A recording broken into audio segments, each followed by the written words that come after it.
Hello and welcome to the Library of Chaos podcast. I'm Wozni. I'm Obrium. And your friendly neighborhood Jimbus. Welcome back to the world's slowest 40k podcast. I don't have any evidence to the contrary. We might be. It took us like 6 months to put the last episode out. We've been busy. Take another 6 months. Busy, quote unquote busy. Normal podcasters get their episodes out every 2 weeks. Okay. Yeah, but they're crap. Look, we spend. They're faster than us, but they're crap. Yeah, we spend 6 months reading 4 books. You know the quality's going to be good. Clearly. In some cases, reading those 4 books 2 or 3 times because you keep forgetting them. Yes. Yeah, it's old age. Speaking of 4 books, the next few episodes are going to be looking at Gaunt's Ghosts, the Saint arc, which is going to be Honor Guard, Guns of Tanith, Straight Silver, and Sabbat Martyr. So this episode will be Honor Guard. What do we think about this book? We're back in the comforting embrace of Dan Abnett. Oh, that's true. MacLeod. It feels nice to be back with Dan after all. We haven't actually been with him for a little bit. Yes, we fucking have. You skipped the last one with him.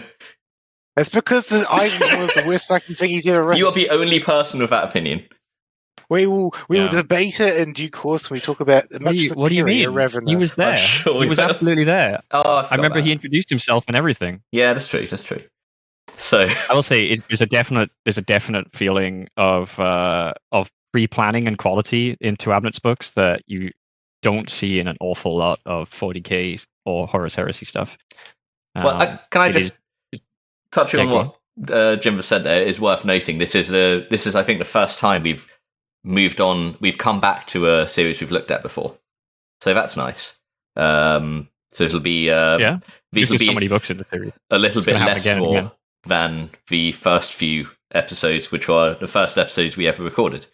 True. I went back and listened to we've improved. Have we improved? No. Yeah, I think we've definitely improved on the first 3 episodes. I don't know if we've improved much since episode 4. The problem is that we improved and then we got to Last Chances and we've just never been the same since. Well, yeah, there's that. It just broke us. But I don't know. I'm sorry. I went back and listened to them so I could have an idea, because obviously to remember what actually happened in the first 3 books. And I think Abnett has also significantly improved from the first 3 books. Well, we made that comment in the first 3 books because when we read them, we included a few short stories that Abnett and Black Library, I guess, recommended that you read alongside that first set that he wrote a lot later. And I think we had some comments on those. You could feel the sort of quality of it being better even there. Although I still think the First and Only is one of the hardest to put down reads in all of Black Library. But yeah. Yeah. I mean, I'm not saying the books were not really interesting. I'm just saying, I think in terms of the writing style and the way he constructs the plots, I think it's definitely tighter, much tighter in the 3rd and 4th book especially. Yeah, well, it's funny you say that. At this point, he's written I can't remember the exact dates of this, but he'd have written at least some of the Eisenhorn books before he wrote Honor Guard, possibly all 3. And but it's only been a few years. It's still only been a few years since his first book. I think it would have been 2002 or 2003 that he did Honor Guard. Do we know if had he written a huge amount of stuff before he got into 40k? Not novels. Because he'd been writing for doing comics and stuff, I think, but he hadn't done any novels. I think he said that First and Only was the first novel not the first one he's written, but the first one he published. I guess these books are, his main form of practice then, I guess, for writing long, complex, more complex, I should say, plots that he's looking for. So this is just a few years down the line after First and Only. This is just a few years of churning out books, which, as I've mentioned before, he does not do anymore. I've heard some really good things about his new stuff, though. Well, you say it is, but I would not call any of these his early book. Well, you have your comments on Eisenhorn, but I wouldn't say. And maybe Ghostmaker's a bit shoddy, but First and Only, I still think is one of the hardest to put down books in the entirety of Black Library. and Necropolis is a pretty solid book as well. I don't think the quality of his books is suffering from how many he's pumping out in these first few years of Black Library. But I definitely do think they reach the point where he realizes either he slows down to keep up their quality, or he dilutes it to maintain the speed, and he rather sensibly chooses the former. Yeah, I mean, and it also helps. He's clearly a good author in general, so he's clearly got a lot of. He is good. He writes for like Marvel. He's legitimately the best author the Black Library has. I don't think that's a compliment these days that it would have been originally. Yeah. I think this is I think the first omnibus we had is very much like well, first and only is like it's a anthology with a through line, with like a very strong through line, whereas what's it called? Ghostmaker is like a clip show, except a few of them were short stories he'd done in the past, and otherwise it's like, here's a clip show of like random things from all these characters, except that a clip show has material in the first place. It's not really, it's more of a short story anthology than an actual story. And then Necropolis is very important to the overall series, but it's still like a standalone book. These books are very much written as one narrative arc over these 4 books. There's a lot of. I would say that stands a lot more for. I'd say that stands a lot more for maybe the characters than it does necessarily for the actual like plot. I know what you're saying. Like the character arcs that cover the books, I think, are a lot stronger than the narrative. I definitely say the plot as well, and I know you've not.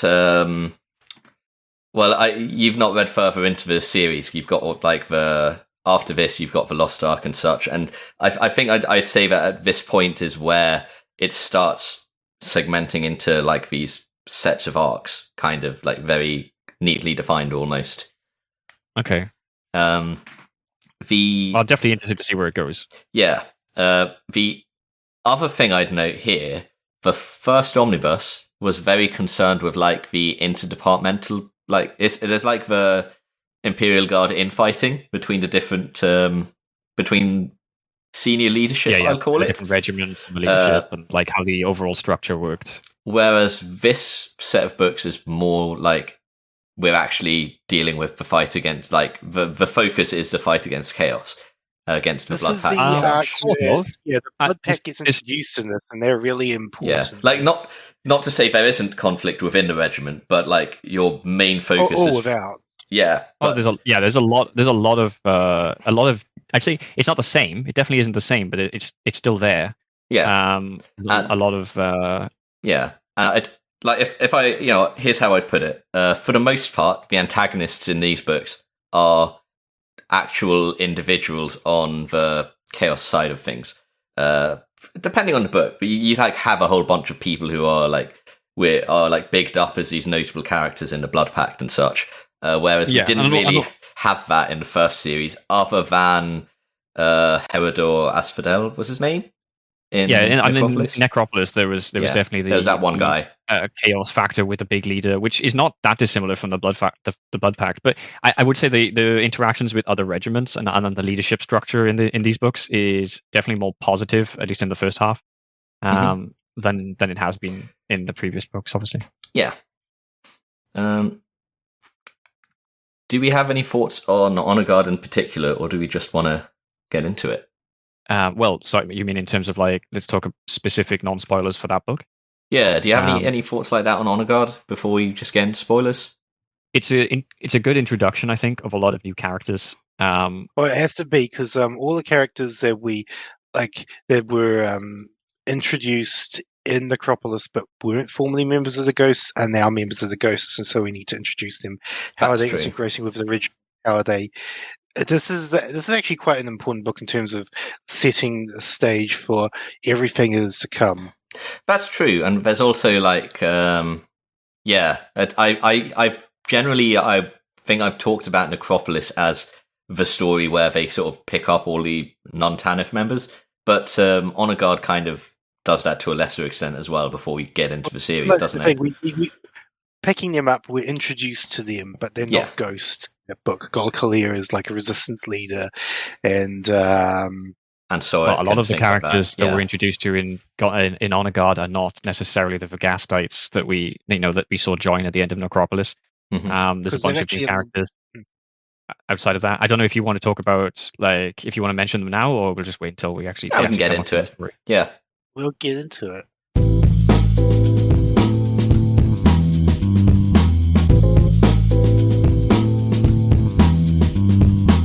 Okay. Honor Guard.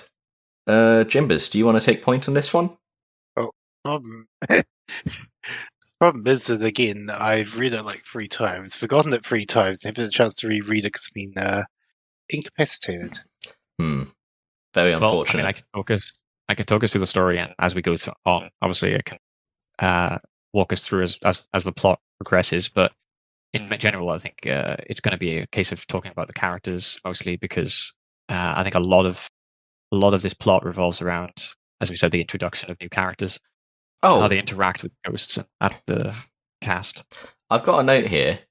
I think this book. I think every book in this series, in this omnibus, has this going on. But there's a lot of like intros and like inserts between chapters that are like a historical description of what's going on to give you like context on where this fits into the grand Sabbath Crusade. You mean like the typical Abnett roundup where he's like, well, not the roundup. Like at the start, I'm talking about. I'm talking about like it gives you this little thing that's like well, the historical Sabbath context. Crusade was going on, and on the planet of Hagia, there is a crucial battle to liberate this fortress world, where the saint is blah blah blah blah blah. Incidentally, Right. something I've noticed about all of those is in every single one of them, the ghosts are never on the front line. They're always in either some backwater or some secondary offensive. Yes, that's true, which suits them fine. I think there's a lot of reasons for that. I mean, one, you said as it suits them, but secondly, like from a story writing perspective, we were already getting to the point before Necropolis where so many casualties must have been sustained by the regiment that they either needed to be replenished somehow, which they can't be because Tannis doesn't exist anymore, obviously, or it was going to start to become very, very obvious that they were no longer like a full-sized, regiment and more like a small scout squad or something. Well, they were losing a lot of people. I was going to mention that just to say I don't think we had anything like that in the founding book, did we? So I think that's just something that started in these books as well. These like historical inserts. Like here's what this history book said to give you some context for their actual fight in this book. Yeah, at least not directly like that. It does come across a lot in Abnett's books in general. Actually, I think it's included in Eisenhorn. Is both Eisenhorn, who I guess is the main point of view character for the Eisenhorn books, and Gaunt, who's theoretically kind of almost writing the plot here. Well, with the Eisenhorn books, it's very much like you say, like rounding things up, because you have like the larger narrative that doesn't really make sense to handle from the perspective of one guy, basically. Whereas in these books, it's almost like it's kind of similar thing here. You don't like quoting a history textbook or something. Sure. I think it's more so here than it was in the Eisenhorn books. And I think like it is, I guess it's there to give you the picture of like the story of Gaunt's Ghost isn't the story of the Sabbath Crusade. It's the story of some things that happened in the Sabbath Crusade that these guys were there for. Yeah, that's fair. But I think this one starts off in Hagia. Is it pronounced Hagia? Hagia, I think. I think it is in the audiobook. Okay. So it starts off in Hagiographical, which of course, yes, again, one of something fun about the fact that Dan Abnett has all of these, like, he's very good with his wordplay. Hagiography, a planet dedicated to the saint. That his literal name is like, wow, my train of thought literally just crashed into a brick wall and fell over. Oh no. Here I was a really interesting point about like hagiographical. Yeah. And hagiographies are commonly used to talk about saints. Like lives of saints are called hagiographies. Okay. Oh, I did not know that. Incidentally, that makes sense. Do we actually know? We'll talk about it once we actually have to like do the main mission, because I can talk a lot about Saint Saba herself. She's fascinating. Okay.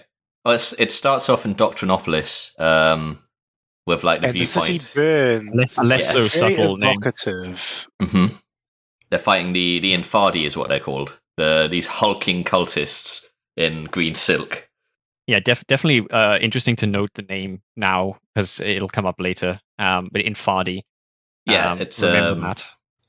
Yes, led by Pater Sin. What a silly name, Father Pater. Sin.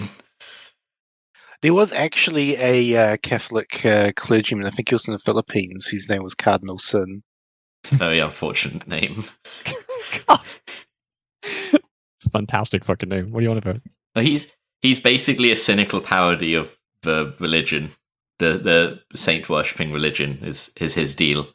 He's described as having profane tattoos of the saint, which sounds very metal. Yeah, absolutely. I mean, the chaos, all of the chaos cults. So these guys, and then the ones, the Blood Pact. I can't help noticing. It seems like a very. They always have a very common theme. Like it doesn't matter what chaos god it is. Could be Nurgle, whatever. All of these pacts. So I think it's Khorne, isn't it, for the Blood Pact? I think that's implied with Blood Pact, but they don't really talk about it that much. Oh no, they at one point Khorne definitely comes up because there's a comment about the name of power or something, and it's Khorne that they're chanting in the book. But okay, what I find interesting specifically is that like they all have a very obvious like through line, as you talked about, like the sort of very sounding very metal, the tattoos, like the although apparently they also all don't understand how showers work because they all of them smell constantly. I feel like they like the smell of chaos. It's that same, like, what is it? It's that I'm very used to seeing it described this way, like this cloying, perfumey decay smell or whatever.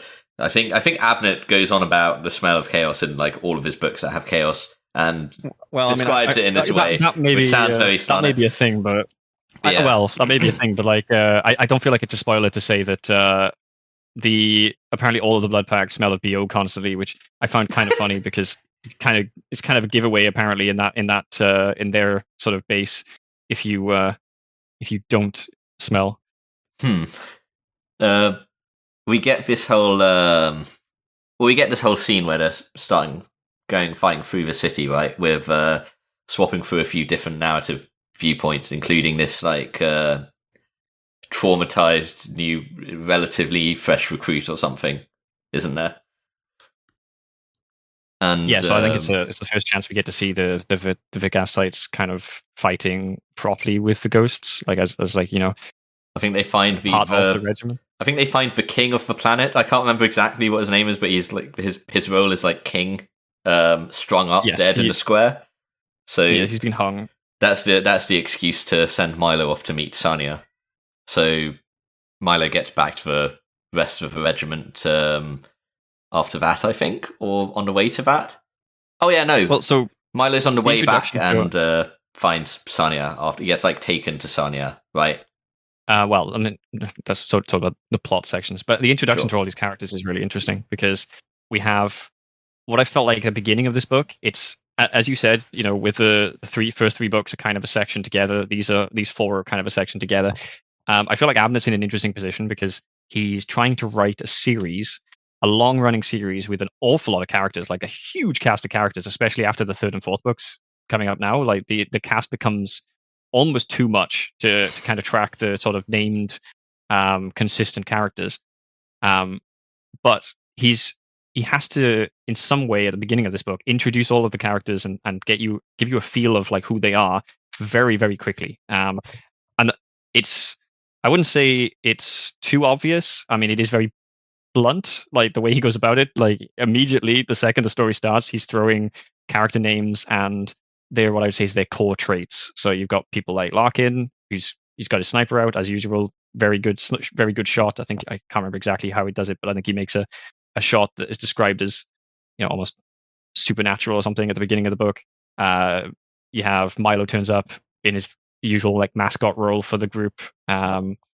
You just get an immediate sense for who all these characters are. I think Bragg is obviously there as well. I think Bragg almost walks into somebody. All of these characters feel very distinct. You never end up like, oh, this is just that guy with a different name, like some authors. I wouldn't say that. I wouldn't say that once you start getting to like the full cast, but there's definitely certain characters that have very obvious traits, and Abnett goes out of his way at the beginning of this book to make sure that you understand who these characters are as fast as possible. I think he's introducing them all again, almost as if like he's expecting some people are going to come in at the different sets of books, the different anthologies, omnibuses. That's the word. And so he's kind of using this as an opportunity to give people a new understanding of the characters in case they're starting here as their beginning introduction to the ghosts. And it is a good location for it. I think two of the only characters I felt did feel almost the same were, at least in book one, Varl and Kalia.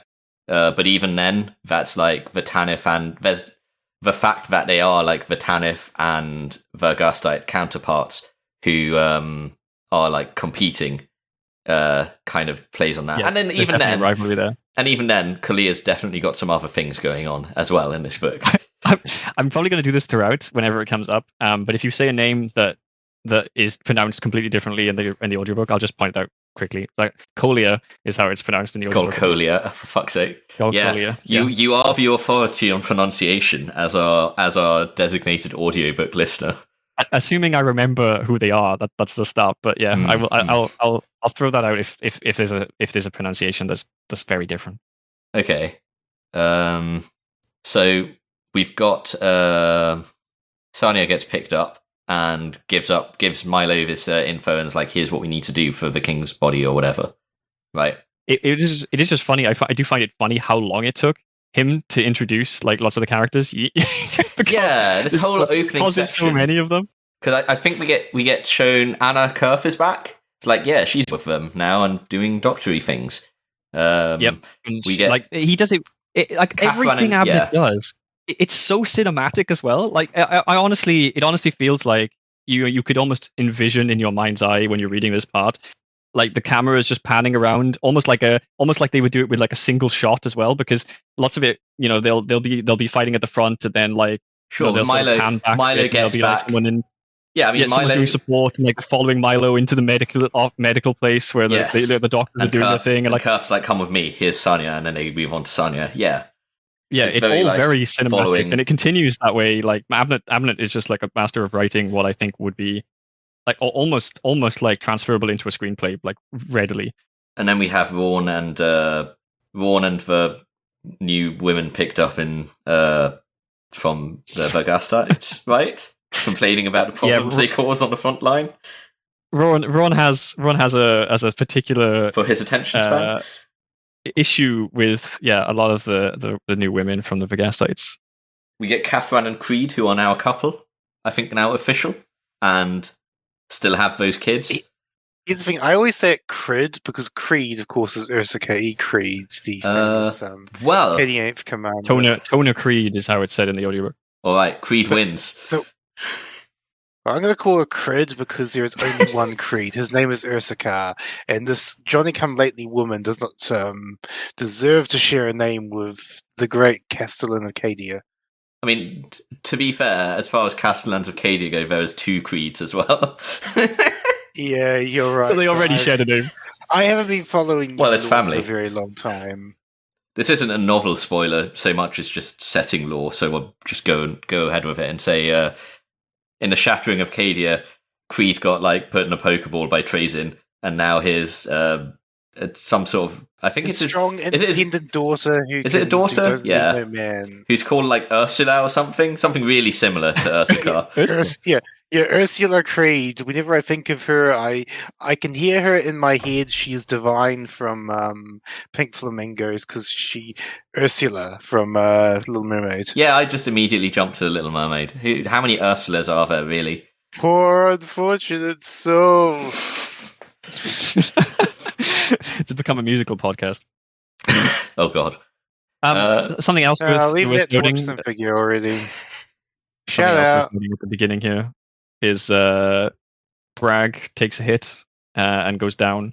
And one thing that will be almost a constant actually throughout the stories now is we will start getting, I'd say almost like teases of characters that we know, main characters that have been with us throughout the entire story, taking significant wounds and being out of the story for sometimes long periods, sometimes not at all, but like just the idea that some of them, can actually be wounded now. Interesting. In this case, we start Interesting. off with Bragg. Yeah, in this case, we start off with Bragg, and it will only continue. Certain characters get it much worse than others, though. I will point out, and I will continue to note as we go on. I think that's in like the same scene as like I've got a note here about Rawn complaining about Banda having the audacity to wink at him, and then she saves his ass. Yeah.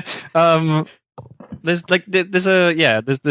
lots of interesting interactions between Rawn and some of the female Vergastites, especially Randa. What's her name? Sorry, Banda. The Banda. Yeah. Fun one. And then I think we swap away from that to another Vista of Bandor, who I think is basically playing traffic officer with tanks from the other regiment, the Pardis. Yes, so this is where the other regiment get introduced that will be joining us, I think. Yes. Because here we find out we're still like learning about here's what's been happening since Vervenhive. So he's still in like he's a high ranking officer because of his position in Vervenhive, but even though he outranks them, he's like, I'm not a hero, like Collier sounds so wrong, or like Soric, who are like the two heroes of the regiment from the Vergastite side. Yeah, I mean, this is a really good. Oh, go on. Yeah, go on. I was going to say we also are introduced to that one asshole in the Pardus who's like shooting prayer flags out of boredom. Yeah. Like, chews him out and gets this little prayer trinket from this old lady. Yeah, that was a scene that Abnett was using to demonstrate like a bit about the command structure, a bit about how each character, because there's obviously a few people who are in command positions now, both on the Vergas side and the Ghost side. So seeing how they had different approaches to being a command is interesting, and Abnett's wasting no time there, I guess, getting a bit of that in. Something I was just going to point out was like this is the first, because we see so many characters in so short a time. This is one of the best examples early on of just how ridiculously good the voice actor is for the audiobook. Oh, here we go. Is it Toby Longworth? It is Toby Longworth. And he does he does basically a different accent and sometimes a completely different tone of voice for pretty much every character. There's some that sound similar. There's some that's probably do sound the same, except they turn up so rarely that you never don't really notice. But just the sheer like quantity of different distinctive voices and accents is insane. Like it is truly incredible. Oh, this note. You know what you missed, Jimbers, from not reading Eisenhorn? You missed the massive amount of fucking Abnett horny posting in the third book. And I've got a note here. I remember that. That's just occurred to me here, because I've got a note here about Abnett describing Nessa as having fine elfin features. Like, okay, Abnett. Just a very weird way to come along and describe this character, in my opinion. Also, elfin features from one who's deaf and has ears that don't work. Oh, so I made a note about that. Like, it seems like a very strange profession to go into. Being a soldier fighting on the front line with a lot of guns and loud noises, and also people having to communicate in those environments. If you literally can't hear. Now, if you are using sign language, sure, that's actually quite good. Yeah, and that's a big thing, though, because they are like a stealth regiment. They aren't using voices to communicate a lot. They are using signs. They're trying to be quiet. So it actually works. Like, this is probably one of a few regiments where she could get away with that. And she's a sniper as well. So she's not like... Yeah, also helps that the Imperial Guard... That is true. It also helps that the Imperial Guard, despite being using lasguns and tanks and like all sorts of ridiculous spaceships technology and stuff like that, don't have any sort of local communication systems like earpieces or anything like that you would think would help a lot with that sort of role. Yeah, that they often they've find got like little Vox. They've got Vox comms. Well, so this is more in the second book of this omnibus, but like they very obviously have. Oh, they have like specific points of contact who've got the Vox close sets and comms, such. but they will. Yeah, that person has the Vox box, which is like, you know, that's hardly you know, the sergeant communicating with his squad, you know, via these earpieces and stuff, so that they can actually spread out a bit and stuff. You know, as opposed to Eisenhorn and his inquisitorial retinue, or like any book with Space Marines. Well, yeah, and this is also fucking like World War One level kind of. Someone roll out that, like, you know, get the fucking radio operator over here so I can talk to command. Like it's even, well, yeah, I mean, maybe more like World War Two, because in World War One they were probably rolling out cables and stuff. But it's just interesting, and I guess it means that she's less hampered than I would have expected in a sci-fi future technology like this level, because there is no actual. I still think it's got to be much harder for her. And does it sort of suggests that, because I know certain people talk to her with sign language. Does everybody in the Tanith first and only speak sign language now? Or I think so, because that's the whole thing. Did they all learn sign language? Well, I think the scouts already did. I think the scouts already did, right? The scouts got to be able to like be quiet and just sign. I can't help feeling like military combat stealth language for stealth must be very, very different from. Oh, you know, like the sign language, like literally sign language. Sure. There's also the, I think they were saying that the scratch companies in Vervenhive, a lot of them went deaf and were like developed their own sort of signing through that. So I think some of it came from that. And presumably they integrated whatever fucking like communication they had with each other. Yeah, maybe. I mean, as we learned in Nine Warriors, apparently nobody gives a fuck about deafening half your fucking army. So that's a very specific reference to the fucking landing operations that apparently deafened everyone. Mm-hmm. But or just being near a Titan. I don't know. Well, that was part of it, I'm sure. Yeah, them's the breaks if you're in the military in 40k.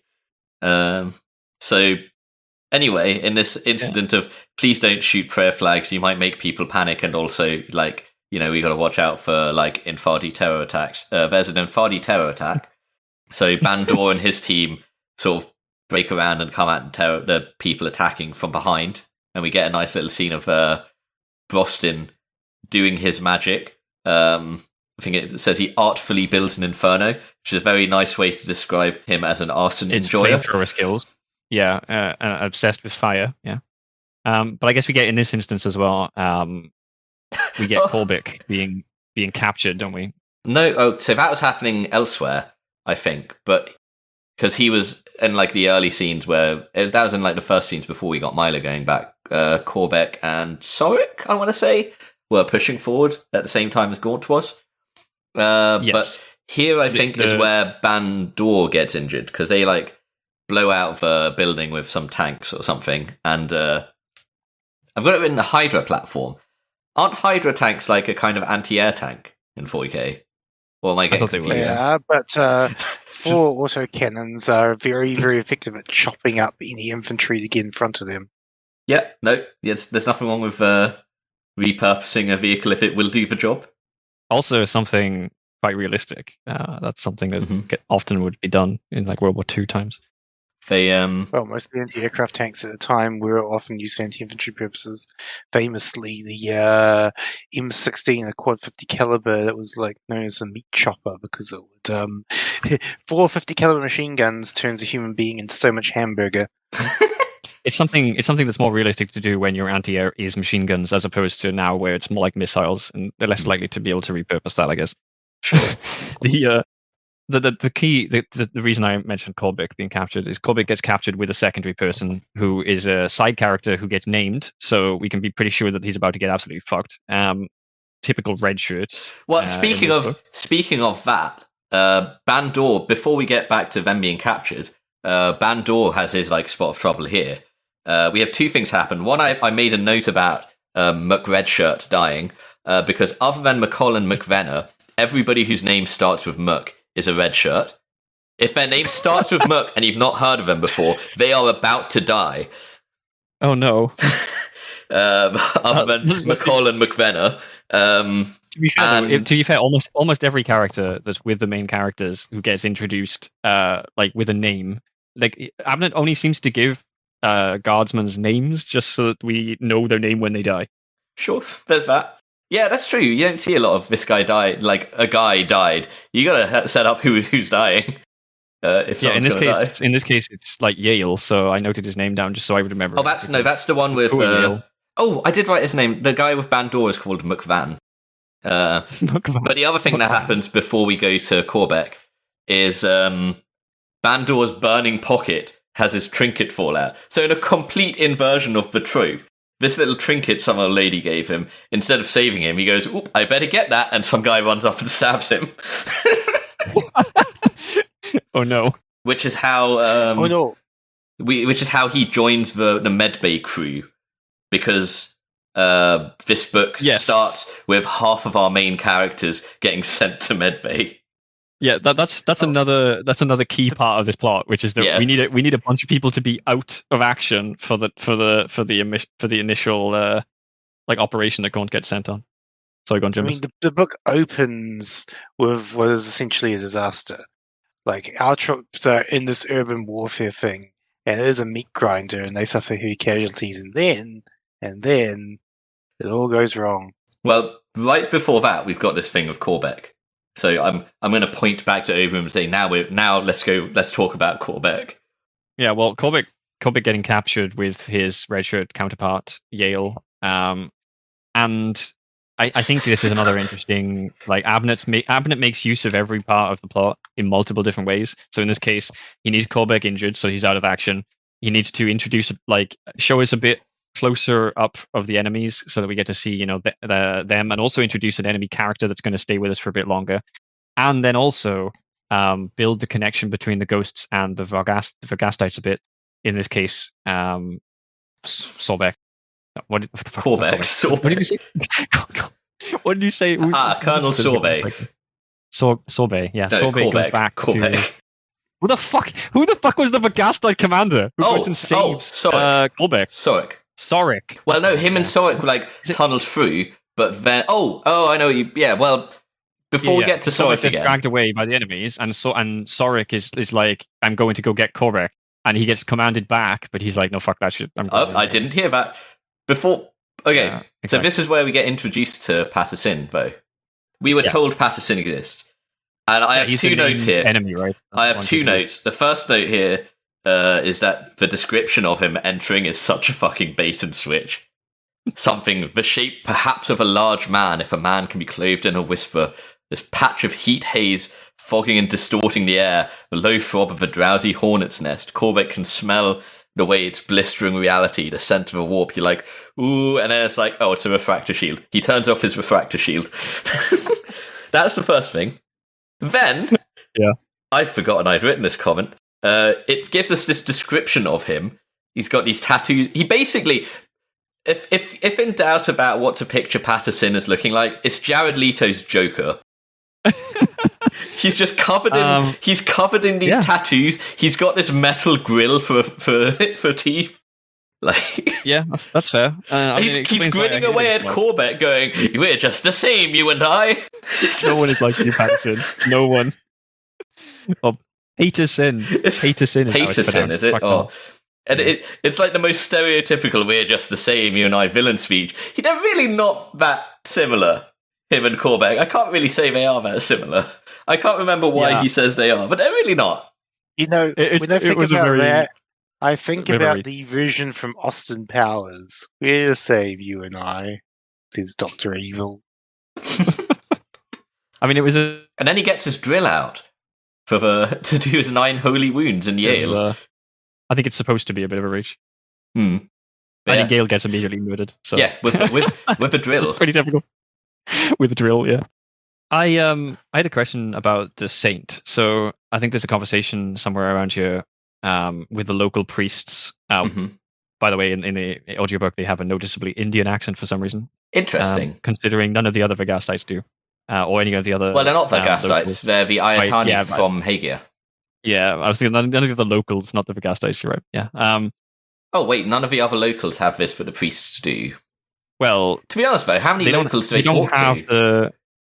I mean, there's quite a lot of locals, including one of our new characters. That's no, but the Pardus aren't locals. So the Pardus aren't locals. You've got the military. You've got like the Lord General and his staff aren't locals.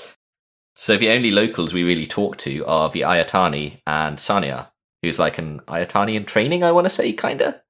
So I don't remember what accent she has, but I don't remember it being woman as obviously Indian, I guess. She has a woman accent. Look, I mean, cut some slack into any a guy narrating her. No, look, he does a really fucking good job of making it obvious that like all the female characters are female, but also them having accents like that makes them distinct characters too. Like he's just amazing, man. I don't know what to say. He's just a really, really fucking good voice actor. All right. So the conversation they, probably happens around Milo going and getting Sanya. Sanya's like, we need the Ayatani to go deal with this king who's been strung up in the square, and then Gaunt shows up, and presumably they have that chat. So was the saint a psyker? She was an imperial saint. So do you want to know what an imperial saint is? Yeah, go ahead. Please explain. I would describe an imperial saint as being somebody who ends up basically channeling the power of the emperor in some way, which is debatably maybe a psyker thing or maybe not, depending on what book you're reading. I see, because I had heard about this new faith power, and this is Don't worry about that. I wanted to ask a question. Don't worry about anything you've heard from some dumbass YouTuber. Never listen to anything some random guy on YouTube tells you, including us. It was You bastard! You stole the fucking joke out my mouth. It was sort of vaguely related to dumbass YouTube videos I watched, but no. More importantly, it was just the fact that some of the plot lines from books that I've heard about suggested that there is a power outside of psyker regular warp powers that had something to do with faith. Well, which is why I was asking. This is why I say it depends on the book. It's usually not really explained if it's like to what extent it's like something channeled from the warp or what. I think don't know if I've talked about it on the podcast before, but generally there is a whole thing around settings have rules, and if you don't know what something is, you'll probably try and map it to things in the setting that makes sense. And what would generally make sense is it's kind of like a warp thing. Some people have referred to Imperial Saints as greater demons of the Emperor in the past. That's a phrase I've heard thrown around in the fandom.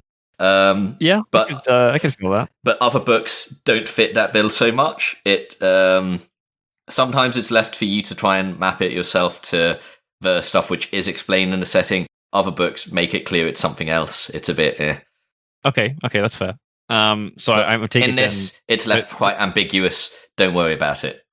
Okay, I think it's the Saint being described here like as being an insanely powerful warrior. I just wondered if there was psychic stuff involved. As far as this book is concerned, the Saint is a hero of legend from thousands of years ago. Okay, that makes sense. Potentially. Which is sort of thousands of years ago, but that's later on. Remembering that the timescale of the history of the Imperium as we know it in 40k basically was born at the end of a heresy. So they've had like 10,000 years of shit happening. They've got 10,000 years of Imperial legend going back. So a few thousand years. I think somewhere between at least 1,000 years before the setting of this. This person was alive and led a crusade or something, and they are basically, just for the purposes of this book, a hero of legend. Yeah, that's fair. Okay. Or you can at the very least engage with it that way as a reader. Yeah, that's fair enough. I mean, you're ignoring the fact that Saint, these are people who have been touched by the Emperor and to whom like special otherworldly powers have been attributed to. You can pray to them and they will intercede on behalf of you to the Emperor. In theory. And some of them sometimes strange things happen when you invoke their names. Mm-hmm. I mean, I kind of like the idea of them being greater demons of the Emperor in that regard. That seems to fit quite well with how we see them in the books. Going back to Yale dies, right? Surprise. Oh yeah. Corbic tries to save himself and is actually doing pretty well when Sarek turns up. Well, hang on. Before that, though, something else has started happening when Corbic starts saving himself, which is Lord General Lugo has started meddling. At the start of this, I know I said before this series isn't about like strife within the leadership of the guard, but the book sure makes you think that's what it's all going to be about. This book, especially early on, where Lugo starts going, well, you're going faster than we'd hoped, but it's not fast enough. So now we need to. I need you guys to be very quick. It's actually funny because I think at the history blurb at the start kind of is like, yeah, Higgy is going to be a hard nut to crack, and here. It's implied Lugo got put in charge because he was like, yeah, Hagia looks easy. And so he's like, why you want to put in charge? Yeah. So he's like, God, why don't we have this yet? Can we start shelling it and throwing tanks in? And then, what's it called? Well, it's a good way. It's a good way to it's not have much of a city left. It's not Sorek that's going in and saving him, because Sorek and Corbeck were going in the first place, I think, right? But then they got cut off. Is it Collier? So yeah, it's Collier and also Dorden going in, who are like, fall back. Sorry, I couldn't hear you. Who are going in there as this shelling and tank assault starts happening, which is the circumstances Corbeck finds himself in the middle of as they catch up to him and they escape. Yeah, and I mean, I think Dorden's the guy with the Welsh accent, so I think he's one of my favorites. I'll remember him. He's in it a lot. And that's actually quite a fun sort of scene there, where we get to see Corbeck. Abnett's very good at like giving you these like contrasts between people to make you understand like things about them. So we see here, Patterson's lot are all like, huh? What's that sound? And Corbeck's like, I know exactly what that sound is. We're being shelled and a tank assault is coming. So we get to see like it also the shows, cultists are not. Yeah, they are cultists, not even though we're told they're kind of like an effective military. They are not they don't have the sort of military experience that the guard do. Yeah, I know what you're saying. So by contrast, we get to see Corbeck's level of competency and his innate understanding of warfare. Peterson goes, "This is still all going according to plan." Oh wait, and running off. I mean, Corbeck can be as knowledgeable and as good as he wants, though. But in his attempt to escape, he still gets stuck in a window. Yeah, also Peters, like I've been painting him as very incompetent, but he does, to his credit here, he barely stops himself, but he does stop himself from just listing off his entire plan to Corbeck like a James Bond villain. You know, he's struggling. He's struggling with that. He's struggling so hard. He's like, I'm smart enough though. So he leaves. He's like, I know my role here. I should be explaining my entire villain plan. He leaves. At which point Corbeck just like beats the shit out of two people with a plumb line, which is basically a weight on the string. So, I mean, he struggles to prevent himself from giving his plan away. He does manage that, but what he doesn't manage to do is kill the main character who's about to escape before he leaves him with his goons. So he doesn't even have any restraints on him. He's just like, this guy's just like walks away and leaves Corbeck to fucking murder these guys. This guy is like basically dead. My two guys will be fine. And then Corbeck's like, I wonder what is in this hay. Ooh, a plumb line. Yeah, typically too much faith in his goons to be able to do the job. There's also a fuck ton of rats turn up in the scene, and all I had written down was, you could say a vermintide, and I just thought I'd mention that because I can. So here's where we have Collier shows up and saves him. I think this is also the first time we see about.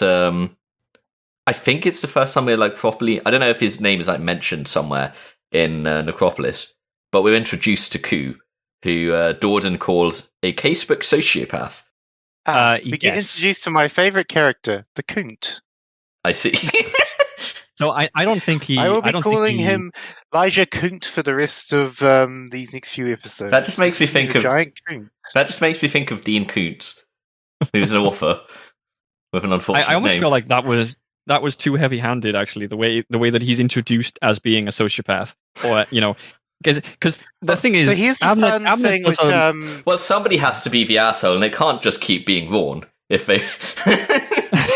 Well, especially since Rawn is about to become more fleshed out and not just the asshole. So The interesting thing that none of us have brought up is that I'm pretty sure it was this book. It was like half written, and then Abnett lost the entire script, and he rewrote it from the ground up, and Ku just sprang up out of nowhere. Oh, that's interesting. To everyone's distaste, what a disaster. Um, That is interesting though, since that suggests that he didn't plan the entire plot out first, because Ku becomes quite important to a lot of aspects. I guess, later on in the plot. he didn't plan. I'm just trying to think what would have happened in this whole thing if they didn't. No, I think this whole overall arc would mostly work without Ku. I would say there's Or for the entire omnibus. Yeah, like the overall, like a lot of the character arcs change, but the overall story of the omnibus, I think, can stay basically the same without Ku. Well, maybe the overall arc, but as I said, like to me at least, the more important parts of this omnibus were the character arcs. Well, maybe we can infer a lot of the something character from arcs that. would change if Ku was maybe we can infer that the way he works is maybe he had a wider arc in mind. Maybe he didn't even have like what exactly was going to happen in the two middle books sorted, but I think he probably had a wider arc in mind when writing like the plot of this first one. I definitely think that. Then he he loses this book and rewrites it, and he goes, you know what, actually, and then ends up like doing the character arcs as he goes along. As he was writing it, Ku just suddenly popped up. Literally from nowhere. In fact, where is it in the introduction? Because I've actually got it here. Okay, it goes like this. I'd written most of On the Guard, heading for my deadline, and my computer ate the manuscript, all of it. No, I hadn't backed up. Yes, I realised that was a bit stupid. To keep the schedules on track, I rewrote the book from scratch in a month, and a couple of odd things happened. One was that the second version turned out to be much, much better than the lost original, despite the rush. The other was that, although I stuck to the same plot outline, new things happened. Characters, especially Ku, just appeared in the new version of the story, took on lives of their own, and refused to go away. Ku came to determine a great deal of what went on in the next 3 books. You couldn't make it up, and in Ku's case, I don't think I really did. So that's actually it's kind of sure that is a bit of a flowery way to say that he wrote a new character into the story. I I mean, he obviously wrote him in for a reason, and he obviously felt he fit there. It's one thing to say, this character just appeared in my manuscript, but like there was obviously a plan there, especially in going into the second book. I think. What I'm saying is, I don't believe Abnett's shit. I recently learned that there is a weird little I think it was like a Games Day chapbook type thing. So I think there's only like a physical copy of it, only like a physical print. I must see if I can get my hands on it. But apparently there was a little like Gaunt. It's not a Gaunt's ghost story per se. I didn't even know it existed until like last week. But it's a story like it's like some sort of weird like meta narrative thing where that's based on like Abnett going to a convention and talking with people about the Gaunt's ghost books. But it's like a short story he wrote. That might be about an interesting. Him going to a convention. That is about some of these characters, and I think that I'm going to have to see if I can get my hands on that. Wait, sorry. Is the short story about the characters, or is the short story about Abnett going to a convention? Both. Talking about the characters. Both. What? Yeah, I don't know. I've seen some snippets from it. Maybe we'll want to kick off the Lost Ark with reading that to see what's going on there. Yeah, so I think it was around the same time as the Lost Ark came out. But you've just reminded me of that. I'll have to find that. Yeah. But yes. So back to Korvik escaping out of a tiny window which he can't fit. But like this section is interesting as well because, as you said, we get introduced of Ku. We get the ghosts showing off how elite they are. Like they absolutely dismantle the enemy forces in this area. I think Dawson has a near-death experience while they're saving him, while they're saving Corbett, where he has his dead son calling him the Sabbath Martyr and saying, "It's not your time." Yeah, there's that. Ku also shows out that he's actually a pretty decent sniper. We'll find out later that he's actually a lot better than we see here. But on top of a weird accent, because Ku has kind of a unique accent in the audiobook, he obviously also has a very obvious speech effect that we see that you would see in text as well. He repeats words in a strange way. So like. So what the most obvious one that turns up all the time is he says "sure" or "sure." I was going to say a lot. but he does it for everything. I got examples here of him saying like "clear is clear" when talking about a room, or he's talking about a knife and he says "sharp as sharp." Like it turns up a lot. He does this a lot. It's very obvious if Ku is saying something because one, he has a very unique accent, but two, he also speaks in a very specific way. He does. It's very sinister. I wouldn't say that. That seems a bit. It seems just a bit weird. But Ku being like, sure, sure. And it's like, yeah. But I was saying earlier, it kind of annoys me that he was introduced as a textbook sociopath, because I feel like later on, and I've got some examples, Abnett goes to painstaking detail in like allowing you to conclude that he is either a sociopath or a psychopath. Very obviously, him, like yourself. Like he brings you up to conclude. You don't need to be told that through actions of Ku. You don't need to be told explicitly. And I think it works better if you maybe aren't told. Well, I guess maybe you can also view it though as not just being the reader being told, but the reader being told that Dorden knows this. It's not just showing us that he's like this; it's showing us that he has a reputation of being like this. Yes, I think you can be introduced to characters be acting to other characters without them explicitly saying it, like in their like mind's eye in the book. Yeah, that could have been done maybe in a I just felt it was a bit way. Clunky, yeah, unnecessary. Yeah. So they show up, save Corbeck, and I think Gaunt's also hearing these like whispers of Sabat Martu. He's like, just want to relax. Dude, everybody is hearing the whispers. We're having a lot of whispers of Sabat Martu. There's clearly a ghost haunting the entire fucking like regiment, and the ghost is clearly very pious. Very pious ghost. He's sitting here like, this is fucked. We've had to basically destroy this sacred city. I'm going to go up the chain to Makarov and have about what Lugo's forced us to fucking do. And then we have the trap in the Citadel. Yeah, so I wanted to ask about that, actually, because it's a psycho ritual of some kind, as you said, and they've used the well, I can't remember what the fuck they used to power it there, but there's like a bunch of blood deaths or whatever. Yeah, they walk in. When they enter that goes into the church, it's like, I'm bleeding from all my orifices and vomiting up maggots. And then time slows down, and it's like, the Citadel's blowing up. Oh no. Yeah, so is this some sort of, because there's nobody there, right? It's basically empty. So they've left some sort of delayed action, or like waiting for somebody to come in and I think it's waiting for people to set it off. I think it's waiting for someone to wander in and trigger it. Yeah, but this seems incredibly fucking good. Like, yeah, it is uncharacteristic. Like, if I was why don't we see more of these fucking things? Yeah, if I was a chaos worshipper, this seems fucking perfect. You can just leave like psychic mines all over the place that not only blow up like massive explosions and like fucking take out like entire sections of the city, but also are powered by the person who enters the fucking explosion. That seems incredibly fucking good. And then you're like, I guess this is what Peter Sin was talking about when he said this is all going according to plan. Oh no.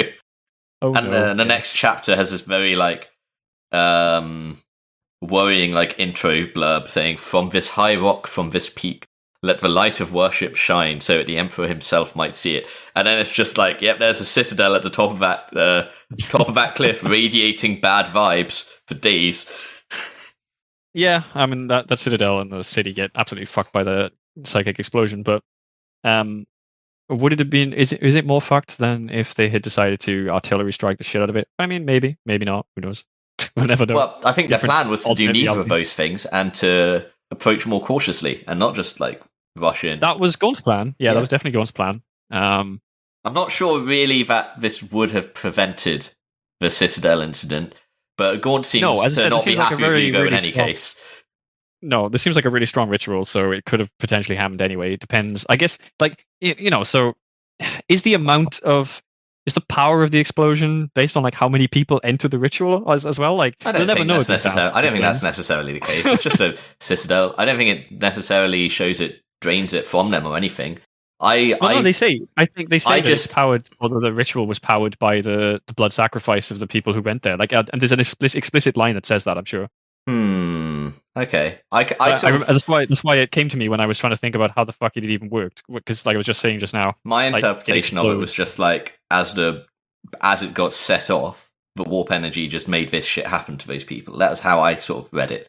But yeah, either way. I will, if I Either find or. that line, I will come back to you. But like, yeah, I'm sure, I thought there was a line that said something like, doubly frustrating because the ritual was powered by the sacrifice of the gods who wed there to whatever, I can't remember, something like that. I thought, yeah. So anyway, Lugo crazy shows ritual up. blows the fucking shit up. Yeah. Lugo is upset, let's say. Yep, he shows up, and we are introduced to Commissar Hark. And when Gaunt is like, he makes it like really clear, like, Gaunt, you're going to be my fall guy. Gaunt goes, he's not even subtle about this. Maybe this is your fault, Lugo. And Lugo's like, I have my Commissar here who might be able to shoot you. And Hark is like... Lugo's immediately like, wait, did you just say that to me? Did you just fucking say that? And Hark's just like, whatever. He's very, like, apathetic. Or no, he's very, no, he's very stoic. Commissar. Like, He's not really. He doesn't seem like he's like going out of his way to back up Lugo. He's like, I'm just gonna do my thing here, kind of. But he is the still impression Lugo's I got of man. Hark from the first scene. Yeah, the impression I got from Hark from the first scene is he seemed like Lugo's man because of the setup, the way the scene. Well, it's very clear that Lugo views him. With Lugo. It's very clear that Lugo views Hark as Lugo's man, but Hark's pretty passive. So then they get told, Gaunt, you're going to have Hark attached to your command. And because you don't have your own commissar, you're a commissar general. You're doing general things. You should have a commissar as well. So he's giving Gaunt. That is Gaunt this ostensible reason, at least. And he gets Gaunt a mission. Well, they say that we get a title drop. They get told, Gaunt, you are to form an honor guard. The way Hark is introduced is interesting because they go out of their way to show or to explain that the commissar role that Gaunt is kind of lacking. It's usually supposed to kind of also check the leadership of a regiment too.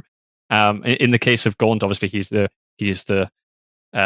colonel commissar, so he's both the highest ranking in the regiment, but also the commissar. So there isn't the check and balance supposedly that usually a commissar provides. So Hark is thrown into this as kind of like, it's very obvious that he's there specifically to watch Gaunt. Make sure Gaunt doesn't get up to anything funny, whatever that could possibly look like. I don't know. He's got on this final incredibly important mission that has suddenly like come out of like nowhere, that Lugo is like, okay, well, clearly Gaunt has to go do this mission. This is the one part of the plot that I find it a little bit strange. Why did he send? I guess he actually like really didn't want this fucked up though, and even though he's like gonna make Gaunt be the fall guy, he still knows Gaunt probably got the most competent batch of soldiers to get this job done. That's how I view it.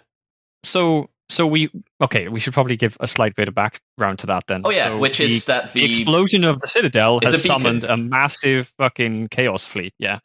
And so they're coming towards the planet, and this is not just any massive chaos fleet. This is like described as like cataclysmic on like a segmenter level, as opposed to like, just the planet is fucked. I can't remember exactly what the lines they use are, but it sounds like they've summoned like every fucking space marine chaos, like chaos cultist, like warp fucking entity on this side of the fucking. Somehow, for some reason, they're all just hanging about, nothing better to do, and then they're like, oh, and then they've all just gone straight for this planet. Yeah, well, so large is this fleet that it's actually created like a fucking bow wave of warp bullshit that is like fucking with everything. Yes. In the area. And so anyway, that's happening. So anyway, Gaunt, you got to go get them bones of the saint. Yeah, and so in the escape, they're told, or like Lugo in his infinite wisdom decides, well, we clearly have to take the important shit with us, and the saint is the literal fucking saint's bones are on this planet. So if we're going to abandon the planet, we can't leave. We can't just let Chaos have that. We can't leave it. We can't just let them have the saint. Yeah, that'd probably be bad. Yeah. Despite claiming that Gaunt fucked everything up and that he's the biggest fuck up ever, and that he's going to try and make out to the War Master General or whatever, I can't remember who the fuck it was, that he's the reason behind the explosion, that it's all his fault and it basically like destroy his career. He sends him on this mission, this mission of utmost importance to literally save the saint's bones. Yeah, because he's full of shit, which is made very clear to us, the reader. Which is why I say again, the start of this book really, like, or at least the start of this arc, this book really does have a little bit of that going on. Even if he's not the main enemy, we've still got this bullshit politicking going on for now. This is the worst example of that. Yes. Is this not also an opportunity though? If let's say you put yourself in Lugo's shoes, this is such an important mission. Could this not be an opportunity to kind of for Gaunt to alleviate the? Well, that's how he sells it to Gaunt. That is his rationale that he gives Gaunt for why he's giving Gaunt. I don't mean the way that he rationalizes it. So he's like, this will alleviate some of your dishonor or whatever it is. But like Gaunt could excel so well in this mission that there's a risk. It's like, what the fuck are you doing? Like, that guy's clearly very, very good. Like, that could never happen.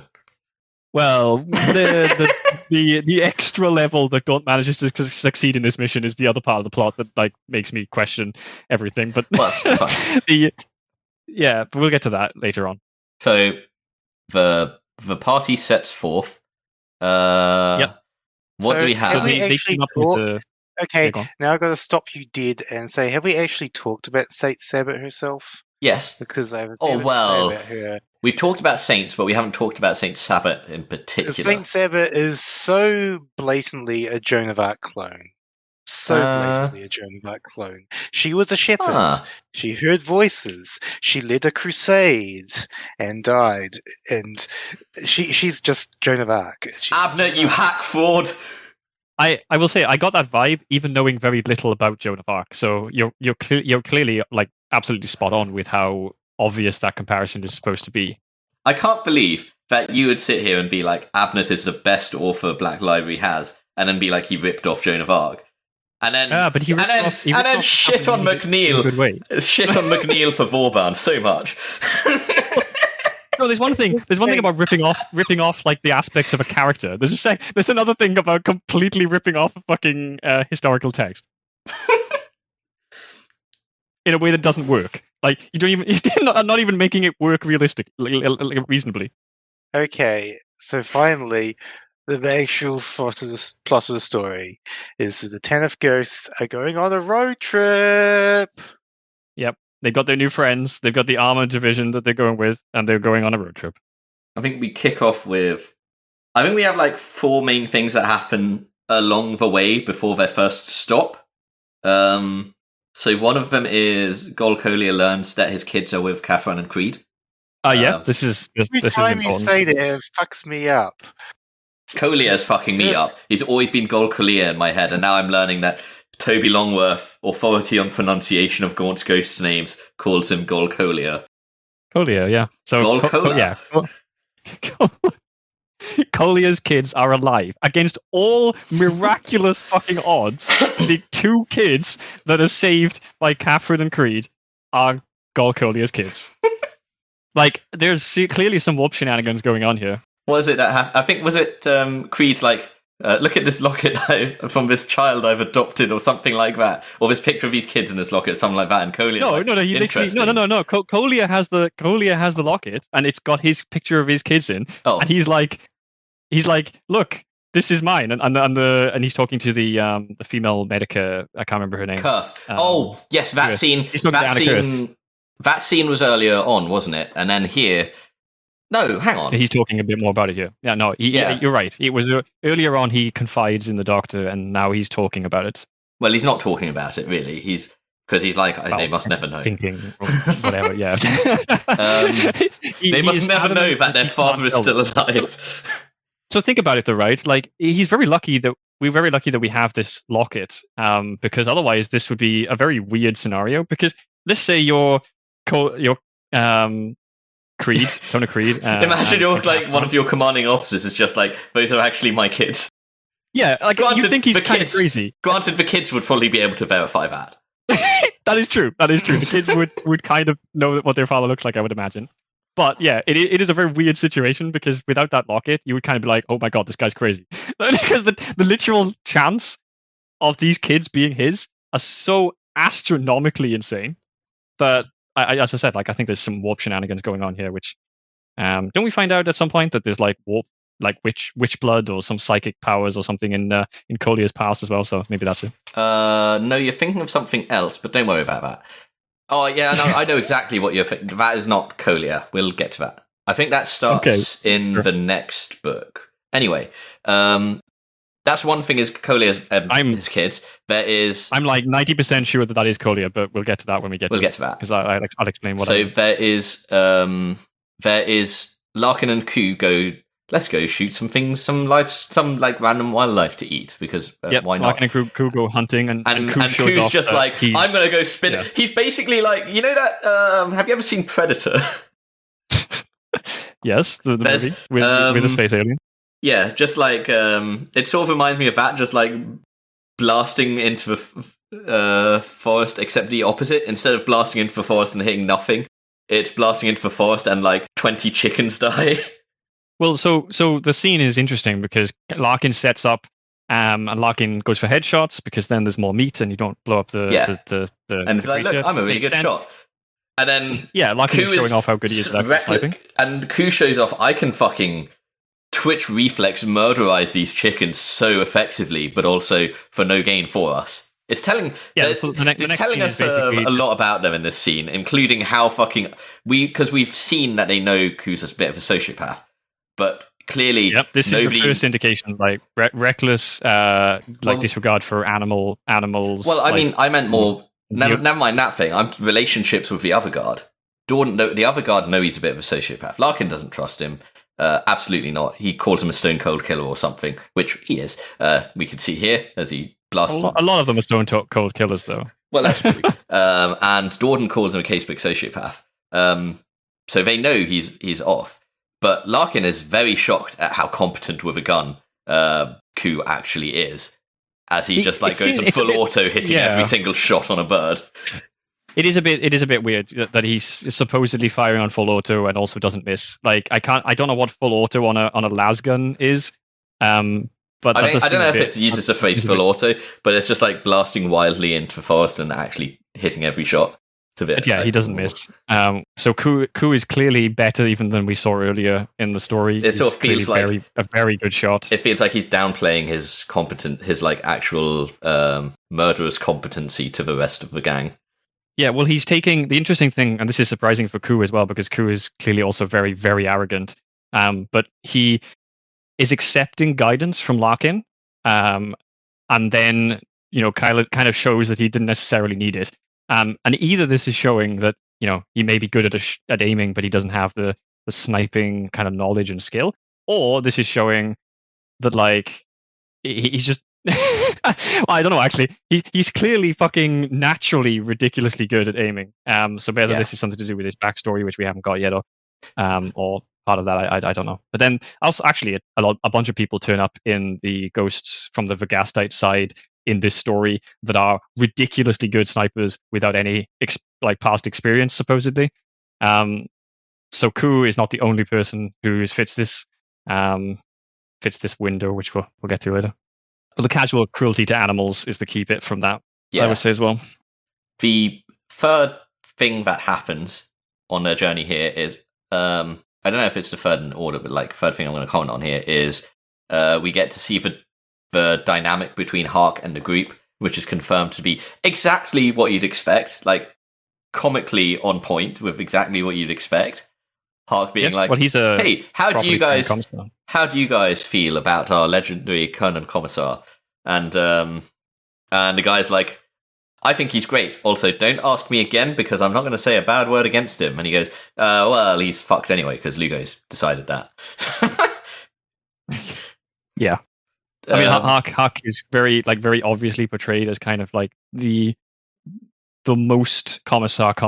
He turns up and he's immediately very reasonable, though, which is interesting because a lot of stories that involve commissars, the commissar is actually kind of the crazy character. They're almost zealous to a point. Here's the thing, you say that, but I don't actually agree, because let's think, the famous commissars, which is Gaunt here, Caiaphas Cain, who we will meet at some point in the future, they're all not typical. The typical commissar out of Legend of 40k is actually not that common in these kind of books. Well, so for Dawn of War.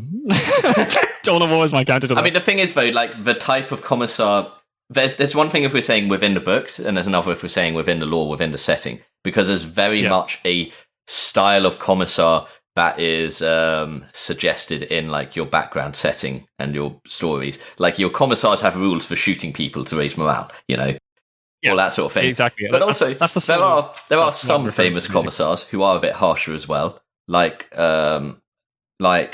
Commissar, what the fuck's his name? Hero of Hades Hive, Armageddon.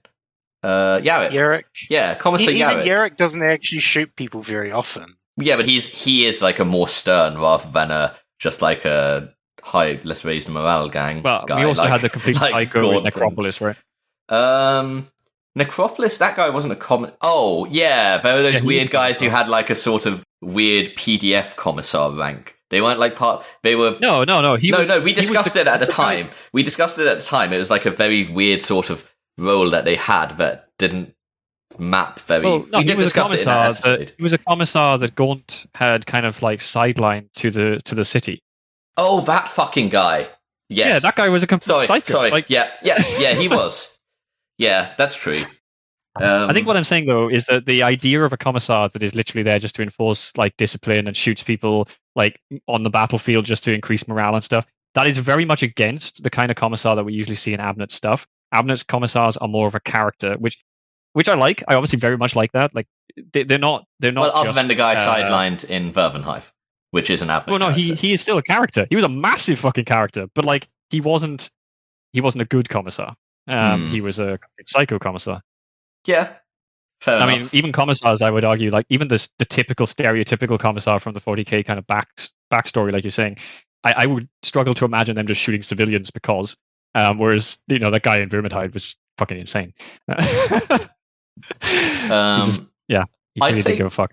Hark's probably primary character trait is stoicism.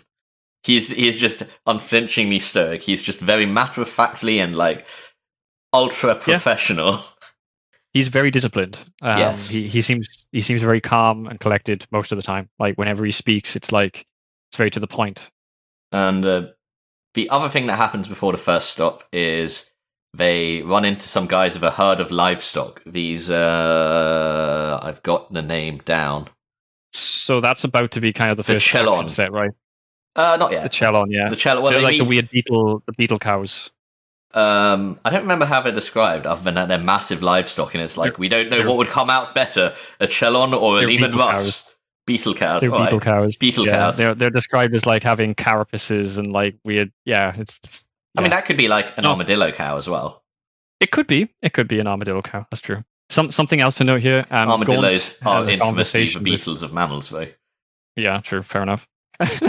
Something else to note here. Gaunt has a conversation. Do we hear with, him singing, please? Can you guys even fucking hear me? I was just gonna fucking point out that Ron has a fucking conversation about Lugo. Like he specifically talks about Lugo and explains his situation to one of the other men. So we get to see that fucking. Oh, he's all like, oh, this is our last hurrah, ain't it? To someone. Yeah, I think is it Ron that he's talking with? I can't remember. But like he's sitting in one of the armored cars and he's discussing Lugo's situation, and we get to see the side of the scenario from what Gaunt is thinking about, which is quite useful because most of the story, I guess, is sort of from Gaunt's perspective. But going back to the Chelon thing there, there's two things that occur. One is like how interesting. We have a little bit of world building about these the things that happen on these trails. I wonder if this will come up again. The other thing is they are like there's lots of Infardi around. Yep.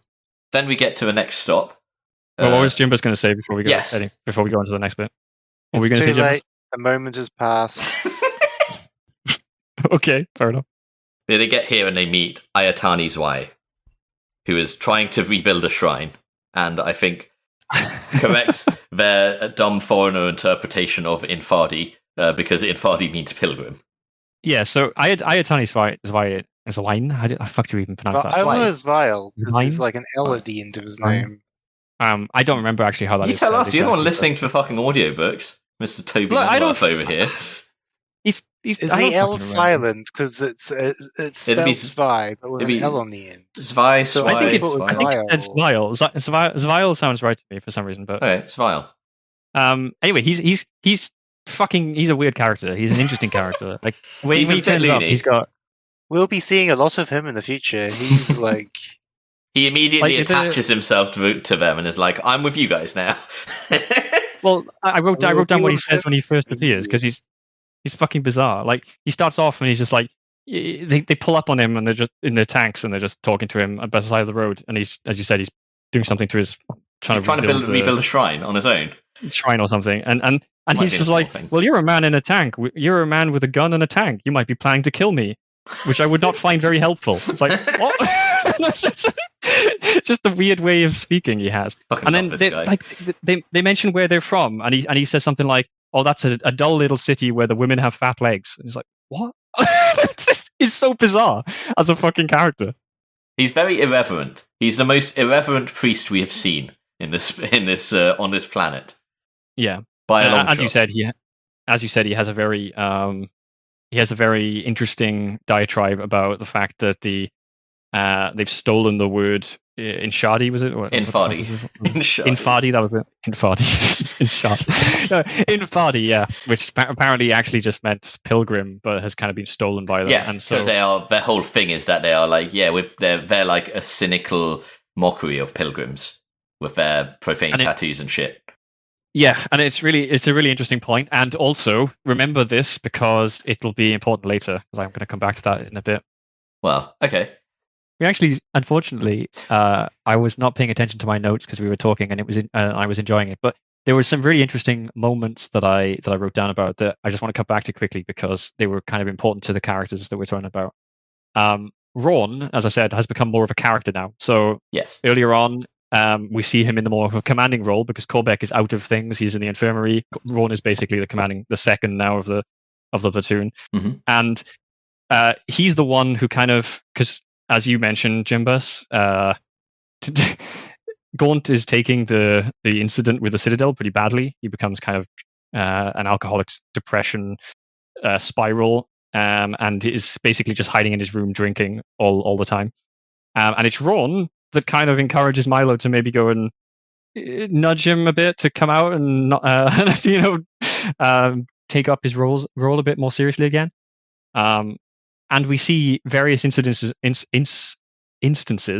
of Ron kind of emulating Gaunt's behavior. I guess now being the second in command, he's kind of he feels like he's where he should be. Obviously, Major Ron, and he's he puts on more of a show. I guess I should say, like he's where I think there's a scene where they meet Lugo, and he's got his dress uniform on. He's very smartly dressed. I think he's shaving, which the character who we see through that character's eyes, we see Ron seems surprised at. So Ron is clearly upping his game a bit to fill the role that he's been given. This is a very significant change in behavior and kind of some interesting character development. I think that will play more of a part later on as well. I realise I've got a correction to make. The convoy doesn't find the Chelon. The scouting party group finds the Chelon and then finds Ayatani's way. The convoy then finds some Chelon and is like, something here doesn't feel right compared to what McCall told us. And we get our first engagement. Was there a reason why they couldn't have just sent the armored air evac ships to the actual shrine themselves? No good spot to land on mountain. Oh, okay. Something like that, I think. Yeah, that makes sense. So we get a very. I wanted to ask what salamanders were, because they all have salamanders. Salamanders. The armored vehicles are all salamanders. Salamander is based on a Chimera chassis. The scout version is an autocannon. The command version has a heavy flamer. It is basically a heavy reconnaissance vehicle. It's basically it's based on a Chimera chassis, so it's basically a transport truck. But they're like transport truck a little beefed up. Kinda. In terms of the scout version, it's got a souped up engine. The command version is the favoured mode of transportation of one Commissar Caiaphas Kane, who we will meet at some point. Interesting. Yeah. I mean, I guess it's at this point it's less relevant, but it seems weird that you have the salamanders as the. There's two things. There's two things, Marines, and then you have the salamanders that are these vehicles now. Okay, well, there's two things going on. One, half the Imperial Guard vehicles are named after famous heroes of the Imperium, and so, for example, you have Malcador tanks, you have the Lehman Russ tanks. Alcohol tanks weren't actually a thing at this point. Well, sure. But something I should point out here is most of the vehicles in this are stuff from Forge World. Yeah, Shadow Sword was mentioned at some point, wasn't it? I think. No, destroyers. Destroyer tank hunters. Yeah, but I think a Shadow Sword was mentioned in like the assault there's pushing a up. Baneblade. Yeah, there's a Baneblade. The Baneblade does turn up. Yeah, I'm sure Shadow Sword is there too. Though actually, that rings a bell. I don't know if I would know it otherwise. Is there a space in that? Yes, one match. Led by Colonel First aboard the legendary Shadow Sword super heavy tank Castigatus, and a storm shoal of 50 Lehman Russ Conquerors, 38 Thunderer siege tanks, and 10 Styges pattern vanquishers slammed into the southern lip of the old town. So there's a Shadow Sword leading there is a Shadow Sword there too. Yeah, a Shadow Sword leading the attack around Doctrinopolis before the Citadel explosion. Yeah, I mean, we get a huge collection of different vehicles in this. It's like Jimbus. I mean, you're talking about funny because a lot of the vehicles in here you can't buy anymore. The Destroyer Tank Hunter, the Limerus Conqueror, they discontinued them both a while back, and I don't even think they have legacy rules anymore. I think they're just baked into other rules now. So, like, your Lehman Russ could have this as its main turret. Something like that. No, the Conqueror cannon is completely non-existent because the reason it exists is because the original Lehman Russes couldn't move and fire. So the idea behind the Conqueror cannon is it's a really light version. Like a cut-down version that could move and fire. But then when they changed the rules so Lehman Russes can move and fire, the Conqueror stopped having a reason to exist. Fair enough. So from what I gathered, the Salamanders are basically just like open top. Oh yeah, sorry. To go back to that, half of the vehicles are named after like heroes and things of the Imperium, like Lehman Russ. Yeah. And other than the Baneblade things all just have their own names. The Baneblade chassis, but half are named that. The other half are named after like mythical reptiles, like hydras and basilisks and chimeras. So the Salamanders fit under both of these, being a Space Marine chapter and a lizard. There you go for your naming convention. How dare you call this a strange name to give a tank in the Guard? Also, I think Salamanders are like... I know Salamanders are an actual... are they a reptile or are they amphibians? They're amphibians, I think. Yeah, but I think there are like mythical salamander Like, I think salamanders exist as a thing in mythology as well. I think they breathe fire in mythology, yeah. Yeah, like, but it's sort of like saying, the famously mythical creature, the Komodo dragon. It's like, well, dragons do exist in mythology, and you have Komodo dragons. And all right. The Komodo dragon was a myth until Westerners actually stumbled across it. For a while, Komodo dragons were considered to be like a mythical creature. Yeah, I mean, they're pretty fucking big lizards, I guess. Is this just a big lizard? We have a weird name to just give a big lizard. I guess... did I say it was strange to be called that? Yes. I mean, I think I was mainly thinking it does seem odd that there are so many things that are just named the same thing. It feels like brand confusion. Wait till you get to Castellans. Oh no! But yeah, it feels like brand confusion wasn't on the top priority for or was a high priority for Games Workshop. This is like Games Workshop in an interesting point in its time. This is the mid-2000s when the Lord of the Rings strategy battle game was really big, and where they were about to reach a crash point, which would happen shortly afterwards. I think this is early 2000s, so it might have been just before Lord of the Rings really kicking into gear for the Lord of the Rings thing boosted them up, and then after the movies finished and the game slumped, it brought about a crash in Games Workshop, which was one of their biggest. Okay. Because the sugar high that was the Lord of the Rings strategy battle game didn't last forever. Yeah, this was around 2001, 2002. This book was written. So yeah. Oh, just after Eisenhorn then, because like we talked about how the one of the Eisenhorn books basically came out just after 9/11 happened. Oh, and then, we are still not past the 9/11 arc. I cannot believe that book with a terrorist attack. 9/11. I cannot believe that book with a terrorist attack involving planes came out like months after 9/11. Let me hang on a second. Honor Guard was July 2001, so Honor Guard was a pre 9/11 book. That level. Wait, does that mean he wrote it? He must have just finished this before he wrote Eisenhorn then. He just before what's it called? Before The first this would have been Eisenhorn book between came out Hereticus and Malleus. It would have been between Hereticus and Malleus. This would have been. Like I said, Abnett was pumping out books. Which was the one with the You're thinking of Malleus. Yeah, this would have been between Hereticus and Malleus. So, like I said, how the hell is he doing this? When he says he wrote it in a month, he probably did. Like that's just crazy. That means he wrote like 4. He kind of wrote 4 books that year because he had to write this one twice. Insane. Yeah, and they're all like good books. Like that's mental. That's absolutely mental. Well, anyway, something I forgot to mention. Larkin has a fucking suppressor for his sniper rifle. And I wanted to know if we ever know why that works on lasguns. Like, how does that work? What is the deal there? That's a very good question, given that the way lasguns work is you hear a crack of, like, ionizing air or something, isn't it? Well, I mean, I actually would think that, there's nothing to suppress because, at least in Dawn of War, they are literally flashlights. And, light is one of the... it's not going to make a huge amount of sound. I think they're described as there being, like, a crack sound, like, to them. Well, the thing that I would... Rather than so the thing I would I don't know how you suppress that, especially when the long las is a stronger fucking shot.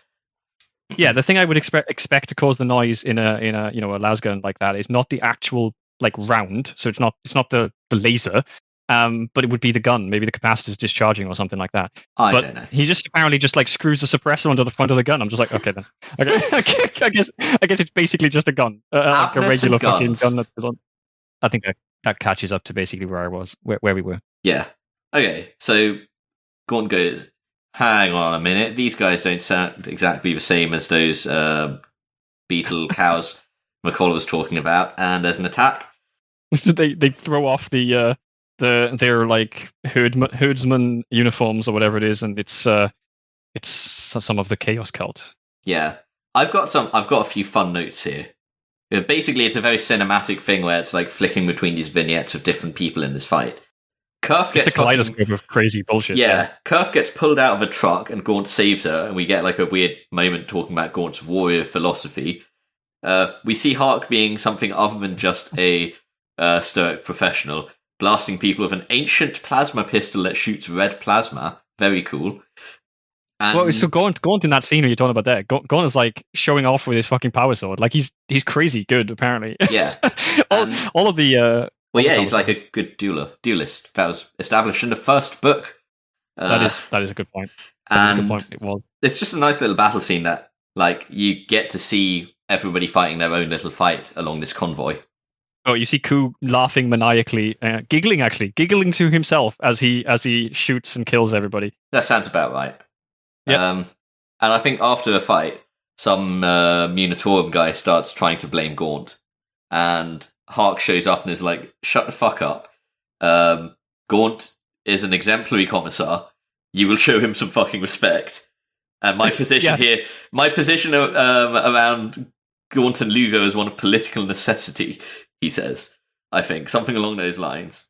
It was kind of weird. I would say like the guy accusing Gaunt of like somehow causing the ambush was a little bit strange. Well, it's just some like Munitorum dumbass, isn't it?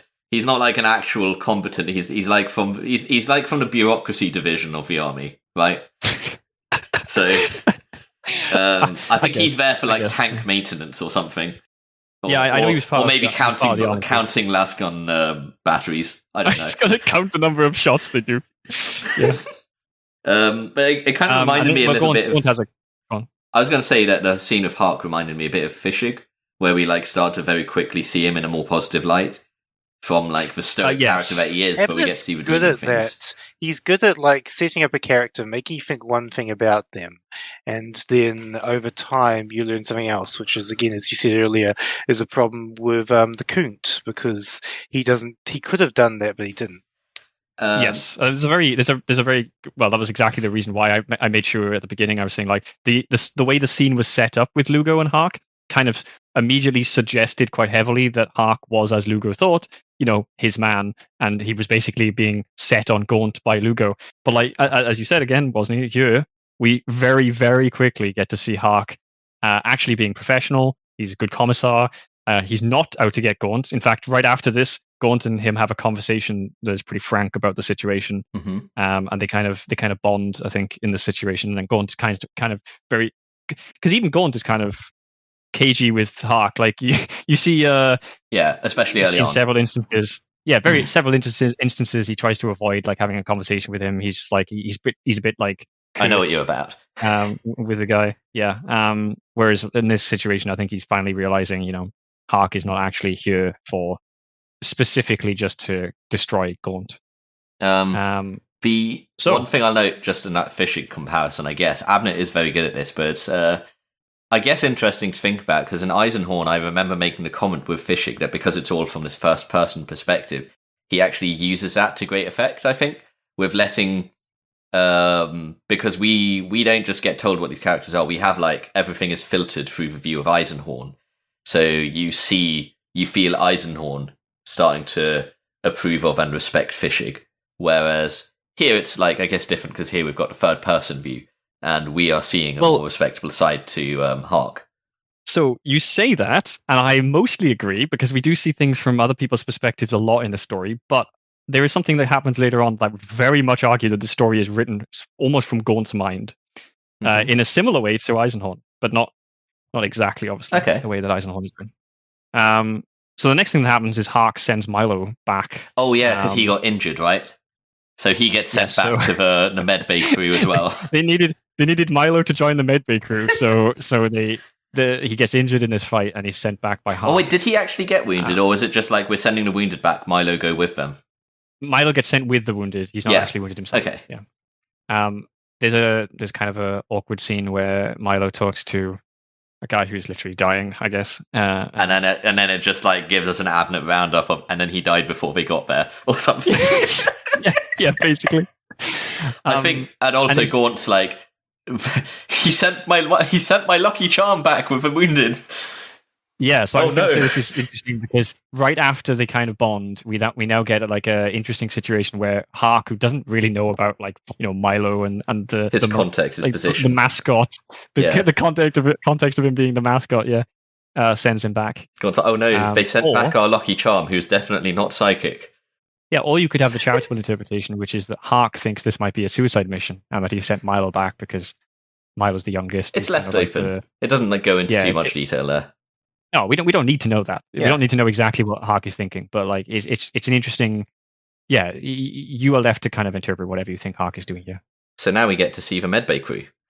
So they also Milo mentions that a bunch of them have augmetics. Now it came up a while back in one of the first Gaunt's Ghost books. I remember us talking about augmetics, and you guys were very explicit that augmetics were incredibly rare. So good it's augmetics. Unlikely that they would. Good augmetics are very rare. One of them has a fucking eye. I'm pretty sure he has like an augmetic eye. There's a difference between like mechanical. What's the word for it? I could say augmetics. There's a word for it, and bionics, which are like we have that grown you another thing, and we're going to graft it on. There's like different. There's different levels of arm replacement. You're not going to just completely replace technology. It, but like. Yeah, but like I don't know. I just find it kind of surprising because apparently a bunch of the ghosts have, an eye or an arm or a leg or something. Val had something going on with his arm or his shoulder, I believe, or was it his leg? Shoggy Domor has got the eyes. Somebody's got. Is it Mert? Is it Mert? One of them's got like something going on with their voice. Somebody's got something going on with their jaw. There's a few of them. Yeah, but a lot of them are kind of crappy augmetics and crap out all the time. Like we had a story in Ghostmaker where it's like, well, salt water, this is great. Yeah, salt water. Not like we encountered that a bunch. Fucking hell. Yeah, that was the D-Day scene, wasn't it? Yeah, the D-Day landing. Well, kind of, but they didn't really do a D-Day landing. They dropped out of planes for some reason on the beach. They didn't go into the water. They climbed out of the water and went into like some sewer tunnels or something, didn't they? If I remember. No, they fight their way up the fucking beach out of the water because for some reason the planes dropped them in the water. It was so weird that scene. Okay. It felt like Abnett just wanted to write a D-Day scene, but somehow managed to fit. Well, it didn't really feel like a D-Day scene. The D-Day scene we'll see in a completely different series because that's in the Lost. Is that Okay, oh, yes, okay. My Yeah, I know what Dan you mean. Abnett has ever written. My legitimate favorite thing Dan Abnett's ever written. Okay. So Sabbath Martyr, guys, Sabbath Martyr. And if you didn't remember Sabbath Martyr, everybody fucking hears this word. In fact, like it seems like the entire fucking group in the infirmary, but also like several people on the convoy are just constantly being told this fucking word. Yep. They're all having mass hallucinations. Well, Now, this is you say it in the convoy, you mean in the Medicaid station? Because now is when we're all in the Medicaid station, everybody's hearing it, right? Well, Gaunt was hearing it too, right? And Milo was hearing it on his back and it's stuff. It's basically Gaunt and the medbay crew all keep hearing Sabbath Martyr, I think. Now that Milo's been moved, maybe that's everybody. Yeah, Milo counts as he was an honorary member of the medbay crew, and now he's realised his potential and is part of the medbay crew. Now he's been moved to the medbay. Yeah. Yes. So fair enough. Yeah, they're all hearing the mass hallucination that is Sabbath Martyr. They're all being told it by various people in dreams. Like some people apparently hearing it in almost like waking hallucinations. Now this is clearly setting up for something. It's obviously prophecy bullshit, which was annoying to me almost immediately. It just frustrates me. I don't like prophecy stuff in stories. Abnett seems to fucking love it. We're heading somewhere. We'll have to see where this goes. I think their medbay station is called. It is like in. I think it's the Basilica of. The Basilica of Macarius. Something about Macarius. Macarius Hagia. Named after Solar Lord Macarius. It's got like a statue of him raising his lightning claws to the sky. I love it. Was Macarius a saint as well? He was a. I think the Solar Lord is like. So you've got the High Lords of Terror, and I think the Solar Lord is basically the Astra Militarum High Lord of Terror. So one of the guys from the top of the fucking the high table, as it were, of the Imperium, and Macarius is like a very heroic, legendary figure. Okay. It only just triggered what you mean by Solar Lord. I was sitting there, thinking, what the fuck is that? Like, it sounds like some sort of like weird fucking. As opposed to a duo lord. Well, no, I mean, like, as opposed to the lunar. It sounded like he sounded like he could fire solar beam or something, as opposed to like he's a lord in terror or solar system. The High Lord. That wasn't sitting in my mind at all. There. Okay, that makes a lot more sense now. Yeah, but he was one of the. He's a heroic figure who I think William King's written a series on that we'll read at some point. I don't know much about him. I haven't read that series, but I do love the image of him with his lightning claws to the sky. The Great. The Alexander the Great of 40k. Okay, fair enough. Yeah, very, very, very heroic lightning claws, right? I don't know. Yeah, we've got these ominous Sabbath Martyr. Who have we got in the medbay crew? We've got Bandor. We've got Corbeck, we've got Bragg, we've got Milo. Well, we've got the doctor who's there. Yeah, I've got a note here. Dordan's fucking pissed. I've got because he finds out that they're all planning to leave. He's like, I won't rat you out, but I'd really rather you did not go on this journey, and that you instead get on the fucking transports to leave the planet with everybody else. Yeah, well. They all almost seem like possessed by something. Like several scenes here, like one member of the medbay crew, as you call them, they'll do something or say something, and like they described as almost as if they're actually fucking possessed by something. So if this is the saint, which is what this definitely seems like, because it keeps saying Sabbath Martyr all the fucking time. Yep. It's kind of crazy, kind of warpy bullshit going on here for like a fucking imperial saint. Yeah. Well, a few more. Yeah, it's a bit spooky, but hey, a few more members. We've got Nessa. I don't remember what happened to Nessa, but she's here. There is the poor young recruit, who's Milo's friend. Relatively, yeah. We've got Sanya, and we've got the PTSD recruit at the start. The guy who was in the opening scene. He's here as well. Yes. He's been convinced in. And Bandor shows up to help them on their way to find the convoy with the oldest and worst maintained piece of shit vehicle Milo has ever seen. With the last member of the crew, Sergeant Greer, the guy who was randomly shooting at flags before. Yes. Well, I didn't remember at the time that was the same guy that we'd seen before, but also, yeah, he's not He's the guy got Bandor chewed out for shooting flags. Bandor's been like, "Hey, do you want to come with us on this journey?" I wonder how. I wonder why. And then yes, he's not a true member of the medbay crew because he hasn't got hallucinations yet. we get a little like play-by-play of the missing personnel reports for the people who aren't showing up on the transport. And just before the sequence ends, Dorden shows up like, "My son told me to join you." So, yeah. Yeah, Dorden's good. And also, I said earlier, I said that Dorden has a Welsh accent. He doesn't have a Welsh accent. It wasn't Dorden I was thinking of. There's a different character that is still currently with the convoy that I was thinking of. What? I'm sure it was Dorden.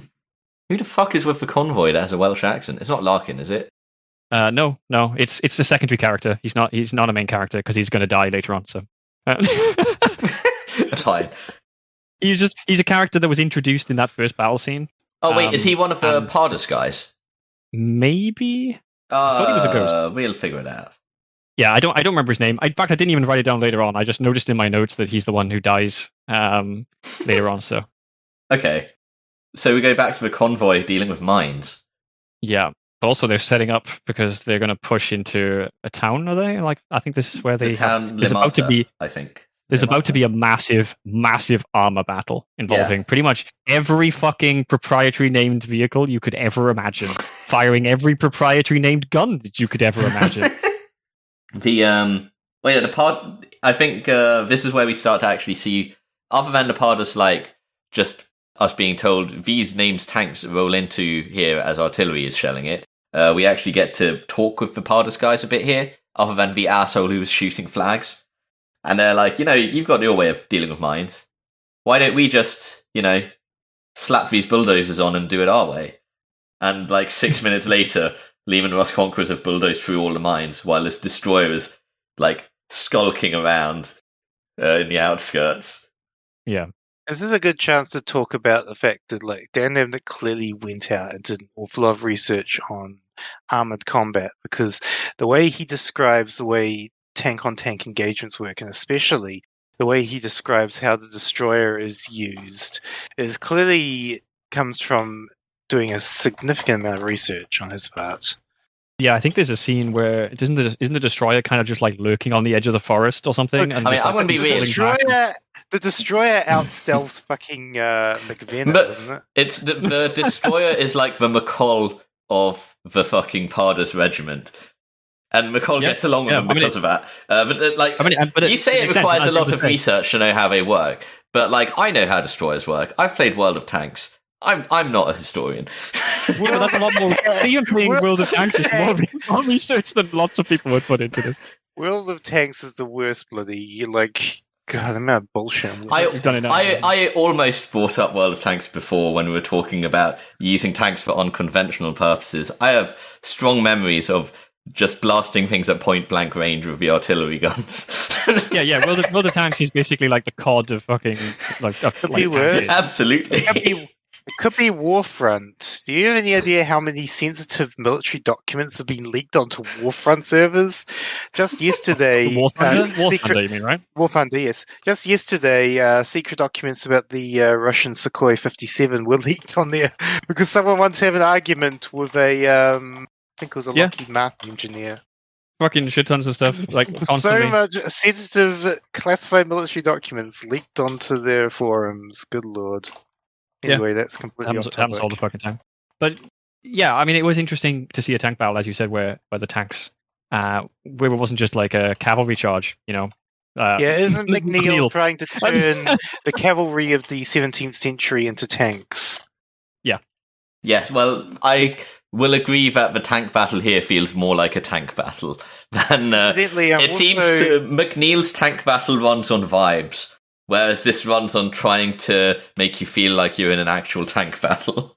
Yeah. Incidentally, the armor that they're using, it's described as coming from Urdesh, which is a Forge world. Yes. That's been in the background for quite some time. I think Urdesh is a planet that swaps sides quite a lot in the history of 40k. It does, actually. Incidentally, so the tanks they're using, AT-70 Reavers, they're literally Israeli M51 Super Shermans. Shermans. They've got described as having volute spring suspension, which is what the Sherman had, and a slow-firing 105mm gun, which is what the Israelis outgunned the Shermans with in the 1960s. So during this fight, this tank fight, before the tank fight, just a quick note, okay, because the catch-up crew, they find the wreckage of the ambush. We find out why the asshole Greer joined them. Dor told them they're there to find some fucking treasure.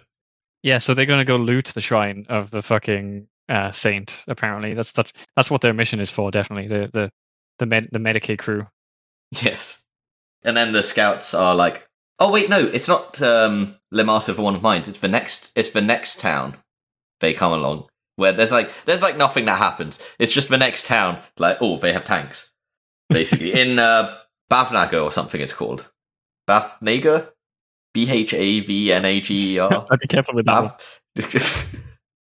I'm not sure. I'm not sure what the town's names were. I don't pay attention to that usually. But yeah, I just remember that like they got to a town and then they were like, "Oh well, we're going to end up in this massive armor battle." And I just remember the tank commander being like, "Look, Gaunt, you know what you're doing, maybe with the convoy, but let us do the tanks." And then he shows out to be really confident. So I'm competent. You two are very interested in the tanks and how they're fighting. I just wrote, we see a little scene of the Pardas fighting enemy armor.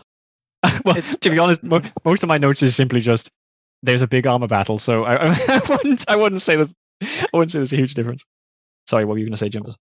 I was literally getting my map. It's spelled Bhavnagar, Bhavnagar. Bhavnagar. Yeah, that sounds about right. I'm pretty sure it's pronounced Bhavnagar in the audiobook. Toby Longworth not taking any chances.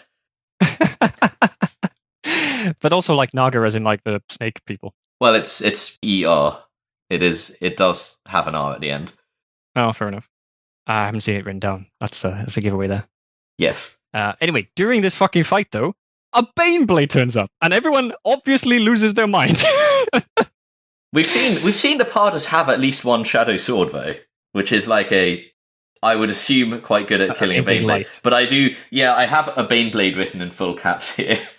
Yeah, so a Baneblade turns up, starts fucking everyone up.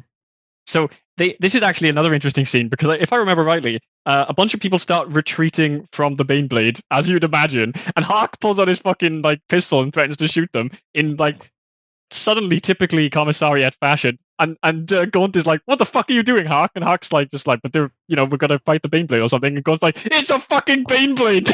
What the fuck do you want them to do?" There's a few interesting lines like as the fight's kicking off, I think, or like when Gaunt gets there, maybe. Gaunt of all people says, "Even if there are civilians, there are no civilians. Like, I didn't bring any, did you?" And his code words are Sledo, the former War Master, for go. Yeah. Oktar, his former mentor, for support advance. And Dersius, his one-time nemesis that he killed in a duel, for retreat. Yes. I was kind of interested to see that they basically just like feel like three like key points of his backstory. It was just like just reach into Gaunt's backstory. I feel like dirtying Dersius' name a little bit more. Let's use it as my code word for retreat. I didn't actually think about that. That's fucking great. Yeah. Okay. I like that. So much character can be portrayed in such very simple ways. Just like Jaden does so well. Yeah. Like, he is so good at it. Just by him, like this little thing detail of like his code words. I think the same's true with Eisenhorn, if I recall correctly. Oh god, yeah. No, the number of like weird, tiny things that tell us about Eisenhorn's character that you would have heard me talk about if you'd been there. Yeah. I can listen to the podcast, right? I've sat down and listened to what you talking about. Have you? You'd rather listen to 4 hours of us talking about it than read it yourself? Amazing. Yes. Okay, I didn't know you'd listen to that. Fair enough. Fair enough. That's good. That's good intel for us. Yeah. Well, I need to know so when we get to Ravener, I can bitch about how much I hate Eisenhorn. What was something that happened when I was listening to this? This is not really story related. It was more like me related. I was listening to the story about the armored attack and stuff, and every fucking vehicle had a specific name that was clearly out of the trademarked like handbook for Games Workshop. Well, every gun that was fired. I mentioned this earlier, but then there's a character, right? So let me just explain the character. Is it Le Guin? Character. It might have been Le Guin. I don't know. But anyway, Abnett describes them as having luxuriant bangs. And for a second, I thought, wait, the bangs are also trademarked? And then I realized the word luxuriant doesn't actually means like luxurious as opposed to being from a place. I thought for a second that they had a very specific type of trademark bangs. Le Guin is the guy that McCall builds up a friendship with, Le Guin and his destroyer tank. I mean, it feels like they would get along, considering. I wanted to get a Jim said. destroyer tank. It's a shame they don't sell them anymore. What? Like a real one or a 40k one? Oh, the 40k model. Like, they don't sell a model anymore. I don't think you can get it legally in any way, shape, or form. Yeah, I don't think you can buy a real one legally either. It's a bit of a pain. I don't think they exist legally. But depending on where you live. Destroyers? No, you said I thought presumably a Lehman Russ destroyer or something. Or I don't know. Yeah, because the destroyer tank hunter is just a name for it. Yeah. Fair enough. Okay, the reason I mentioned the Welsh guy again earlier and the fact it wasn't Dorden though is because the Welsh guy kills the Baneblade, right? Oh no, it's is it Baffles by any chance? Baffles is like Baffles is such a fucking. He is like suffering from major imposter syndrome, not being good enough. Like this'll.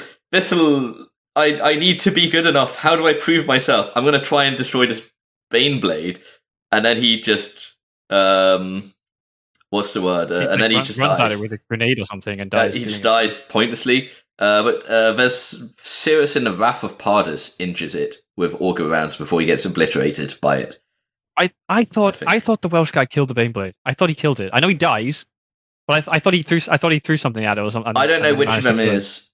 Well, if it's the guy throwing something at it, is probably Baffles, who I've got listed as having imposter syndrome culminating in a failed attempt to harm the Baneblade. Oh, okay. Then maybe I'm just misunderstanding what I wrote down here. But clearly, fucking Baffles is such a Welsh name too. You know, typically. I think the head of the Pardus forces, or like the glory boy of the Pardus forces, hits it with an auger round, which injures it before his tank gets blown up. Auger round. Yeah, it's called an auger round. Auger rounds are basically the equivalent of Copperhead or Krasnopol rounds, which are a real-world artillery shell. They're laser-guided and designed to attack the top armor of tanks. There's a reason why in the recent war in Ukraine, a lot of Russian tanks have that armored cage above their turrets. They're derisively called cope cages. Yeah, no, that was for the Endlaws. And the javelins, because they're all top-down attack. Oh yeah, they're top-down attack, which that's basically what an auger shell is. So these conquerors have top. How does an artillery shell attack anything but from the top? It didn't. Well, it's laser guided. Actually, there's a difference. There's a difference between a shell which is dumb, so it just hit where it lands, and a laser guided shell that will accurately lock on a target and then actually hit it direct. Fair enough. So, although Zweil does show up and say something about Baffles being important, I think. I'm sure he was relevant, right? I want to hope, because he's just a secondary character that was named in the beginning and you could tell immediately that he was going to die at some point, but it was just when Abnett he spends the whole time being like, "Oh, I don't know if I'm really good enough to be in the Ghosts," doesn't he? Well, then he dies. Yeah, basically. Problem solved. Yeah.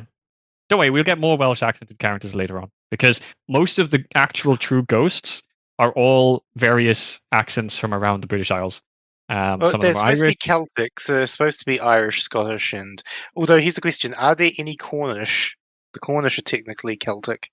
I'm not sure what a specifically Cornish accent sounds like, but maybe. I mean, there's a lot of accents in there that are more like northern / other places in England that are not that are unique enough. There's no Mancunians though, I would say. So there's no Manchester or Liverpool accents in there, but there's a lot of Irish, Scottish. It's probably for the best. Northern English kind of accents. Just the ones which might be viewed as mildly exotic to an American. Yes, and then there's Gaunt, who just sounds like stereotypically posh, kind of like British. An officer. Sort of, yeah, like an officer, typically. Oh, I've got another. We had the title drop of "We need you to form an honor guard."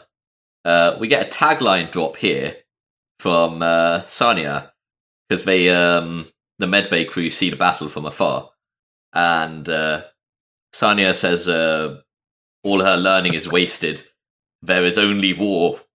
Just feels very silly seeing that just thrown in there.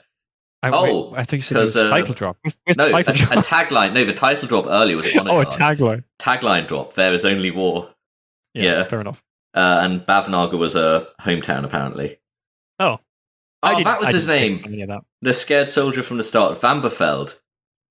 He's a fucking mess. He's a liability. He's a guy with PTSD, right? Yeah. Bragg's all like, let's be clear. We gotta when you describe. Let's be clear. You're describing him from other people's perspectives. There, you're not just calling him a fucking mess. No, he is a fucking mess. He's just like all over the place. He's like seeing things. He's skittish. He's like paranoid as hell. He is a mess. Yeah, he's not doing well. He's not doing well. That's for sure. He is not cut out. Also, Greer is like a massive fucking rogue element in that group. Yes.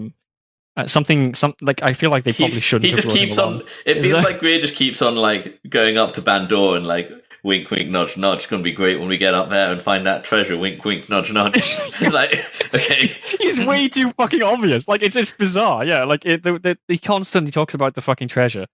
And Bandor's like, haha, yeah, and everybody else is like, whatever. I'm not getting involved in this. For some reason, I wrote here in my notes, augmetic visor for the priests of the shrine. What the fuck am I talking about there? Is this something when they actually get up to the shrine? Well, it should be in line with this. Like, it must have been mentioned at this point. So this is why I'm confused, because I don't know who the fuck they would have actually talked to here. I don't know. Oh, okay, no, I know what happens here. So it's because the convoy actually finally reaches the shrine. So I think they leave behind Val and Golkolia at Bavnaga. As like hey, you guys are here like as the rear guard to stop anything else that comes, which we come back to. Yes, they did. They leave a small detachment, don't they? Yeah. Just Otherwise, the rest of them go up there, while I think the Wounded Dragon take a different route because Sanya's like, if we want to get there in time, I know a shortcut. Also, also they like see the massive like chaos convoy. They're like, we're not going that way. Yeah, I know a different way. They see a huge fucking army of chaos approaching the hill from like following the convoy. It's basically like the Black Gate and the path that Frodo and Sam take into. Yes, that's a very good analogy. So Sanya's like, we can go up the old pilgrim 10,000 steps or whatever it is. And they're like, sure, why not? Why not send the Wounded Wagon up? I'll be fine. Yeah. I'm sure I'll be fine. All the injured crew. Yeah. What the fuck were these augmetic visors that I wrote down about? I don't know. Why did the priests... Why they all had like weird visors or something? I wondered if it was important, but I had no idea what the fuck it even meant. Jimbus, any idea? You are welcome to a shrinehold, sir, said the leader of the brothers, his blue robes a deeper shade of violet. His face was as weather-beaten as his colleagues, and his eyes had been replaced by an augmetic visor that made his stare milky and blank. Basically, He's they are. He's a forge. Huh? That's why I wrote it down. What? He's what? I know they are. They're literally Adam Jensen sunglasses from Deus Ex Human Revolution. Well, I was thinking they were like LaForge from Star Trek Next Generation. Well, it says it makes his stare milky and blank like chronic cataract. So I assume it's like in his eyes. That makes sense that you can see his eyes, I guess, then. Yeah. You'd have to be able to see him. His name is Cortona. Cortona?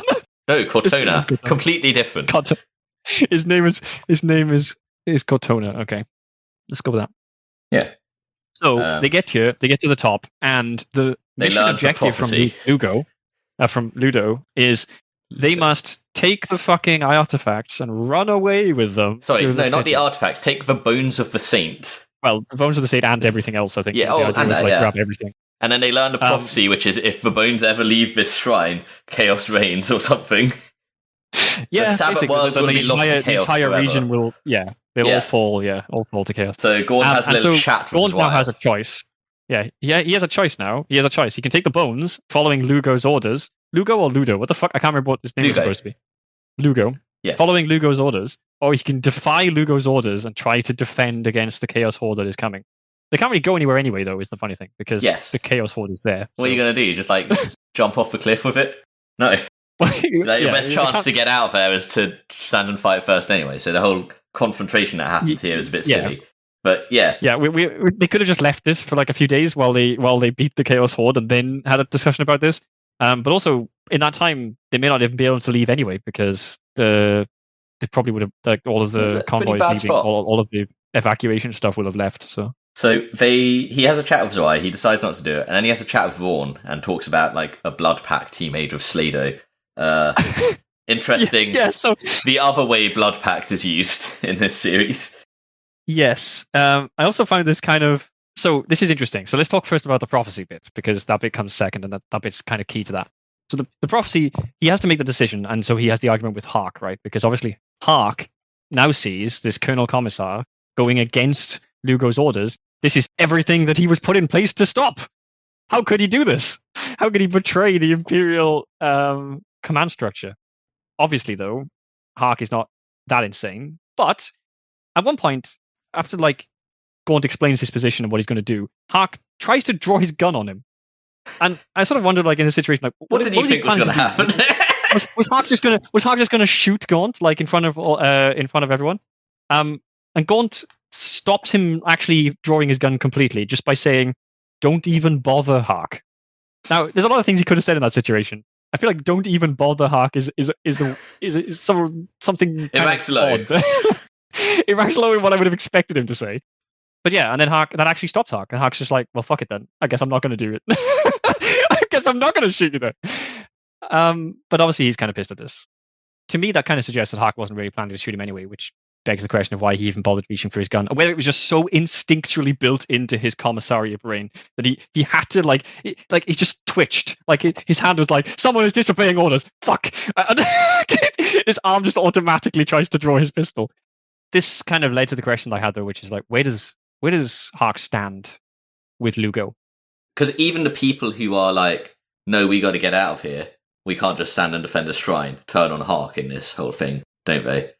Yeah, and everyone draws their fucking guns, like on him as well. And he's like, "I'll remember this." It's like, okay. I think, NPCs actually, there's a thing there where Hawk actually talks about, "I got you this mission, Gaunt," I think. Yes. Yeah. He says that like this was his idea. Yeah. And now Gaunt is kind of ruining the chance that Hawk feels like he set him up with. Yeah. But like the thing is as well though, like surely Hawk's not dumb, Gaunt's not dumb. Maybe do they not know about the Chaos? I don't think they did actually. You know what? I don't think they do. So I think the Chaos Army at this point, Sanya, the Wounded Wagon have seen it. They don't know about it. That would make sense. That would make a lot more sense. Yeah, the Val and Golcolia have seen it and have been like, "We can't stop this. Fuck." So they've just like hidden and let this fucking massive blood pact Infadi convoy just roll right through, knowing it's heading up there. And immediately after this confrontation, I think the Infadi arrive. So I guess the question I had though was, where does Hawk fit in with Lugo? Like, so we learned earlier that obviously the commissariat is different from the command structure. They're kind of outside of it, and in many cases they can overrule the command. Well, they have an advisory role as well. Like, is Hawk going to face? What could Hawk face consequences though from this? Is what I mean. Like, what could Lugo do to Hawk as a commissariat only, and not part of the command structure? Not much. Like, it's basically just down to the commissariat if they wanted to discipline Hawk. Otherwise, it's just like Lugo. I think he can report something to the commissariat, but yeah, Lugo can't do shit. I don't think. Okay. So I don't think Hawk's acting because he has to act for Lugo. There's like a political angle here, and obviously, like he wants to have a good working relationship with his boss, with his like the guy he's attached to, I guess. Yeah. But I think like him pulling a gun on Gaunt is less about doing what Lugo wants and more about his own convictions as a commissar. Yeah. No, I definitely as much as Lugo likes to view Hawk as his own attack dog. Oh yeah, no, I think at this point Hawk is like well and truly assured us as the audience that he doesn't give a fuck about Lugo. Like Lugo's an incompetent prick. Like he's just about the Imperium, making sure that the command structure works. It's interesting because there's so many conflicting kind of things set up before this when we get to this scene. And the only thing I didn't like about that scene was just that weird line by Gaunt. And I'm just like, what? Why did you think? Why would you say that specifically? It just seemed odd, out of place a bit. So then we get an interesting scene here. So go on, carry on. The Infadi arrive en masse and start attacking, but then there's a warp storm, seemingly caused by the Chaos Fleet arriving, so they fall back. And then the Wounded Wagon guys show up.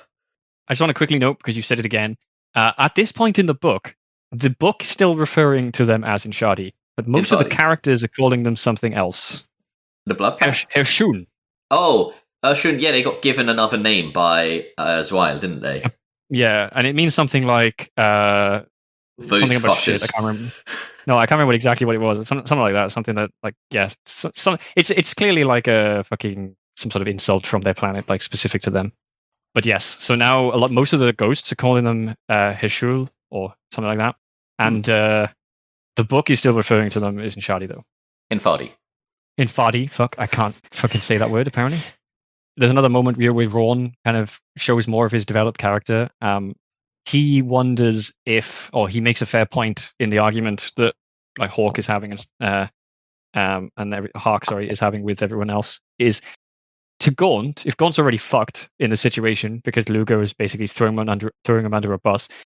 This would be in that chat about his blood pact with Leto, wouldn't it? Yes, it doesn't matter to Gaunt if Gaunt like disobeys the command because he's already fucked.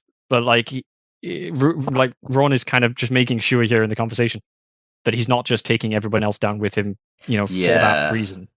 And it's an interesting point. Clearly, Ron. He has a level of awareness of the whole thing where he's not acting like a meathead here. Yeah, which is kind he's of clearly what we rational used to from some of the previous books.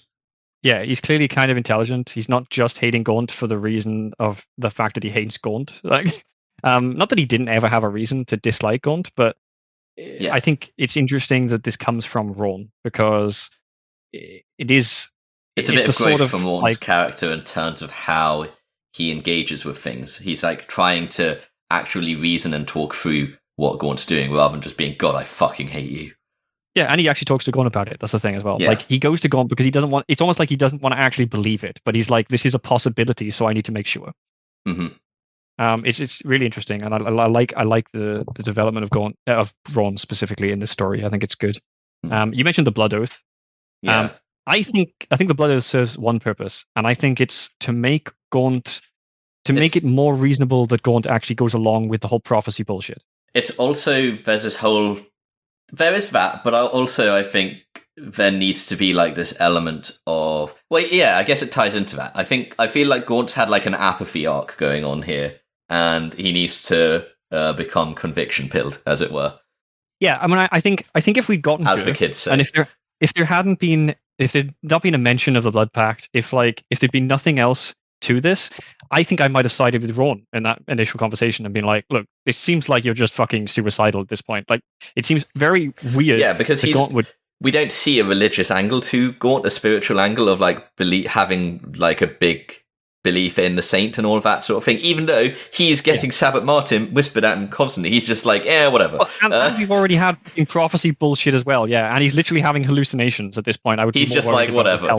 Yeah, so he's just like, man, I gotta get on some meds when I get out of this. People are not remotely concerned about hallucinations in this fucking story. Well, no, but other people are. The other people who are all bonding together knowing that they're all having them are, and Gaunt's just here having them on his own, not telling anyone. No. That's the thing. For him, it would be more worrying. If I was having hallucinations and like 10 other people in my fucking like talking to me having the same hallucination, I'd be like, oh, okay. It's probably not me then, Right, fair enough. Like Gaunt in this case is on his own. He's just like, I'm hearing voices, but it's okay. I'll ignore it. It'll go away. Yeah. Well, he has. The reason I say that though is so. But he needs like some sort of background rationale for why he would feel invested in the Saint's prophecy. Yes, because you have to remember that overshadowing this entire thing is the idea that there is literally the Dread Fleet coming towards this planet, and nothing is going to stop them once they get there. So for Gaunt, this decision is, we leave with the Saint's bones, and we get off the evac shuttle, and we leave. Or we follow this weird prophecy that these priests have told us about, and we all die. And we see how it goes. Because those are basically the two choices that Gaunt has as he knows it right now. Well, or we don't die because the prophecy is true.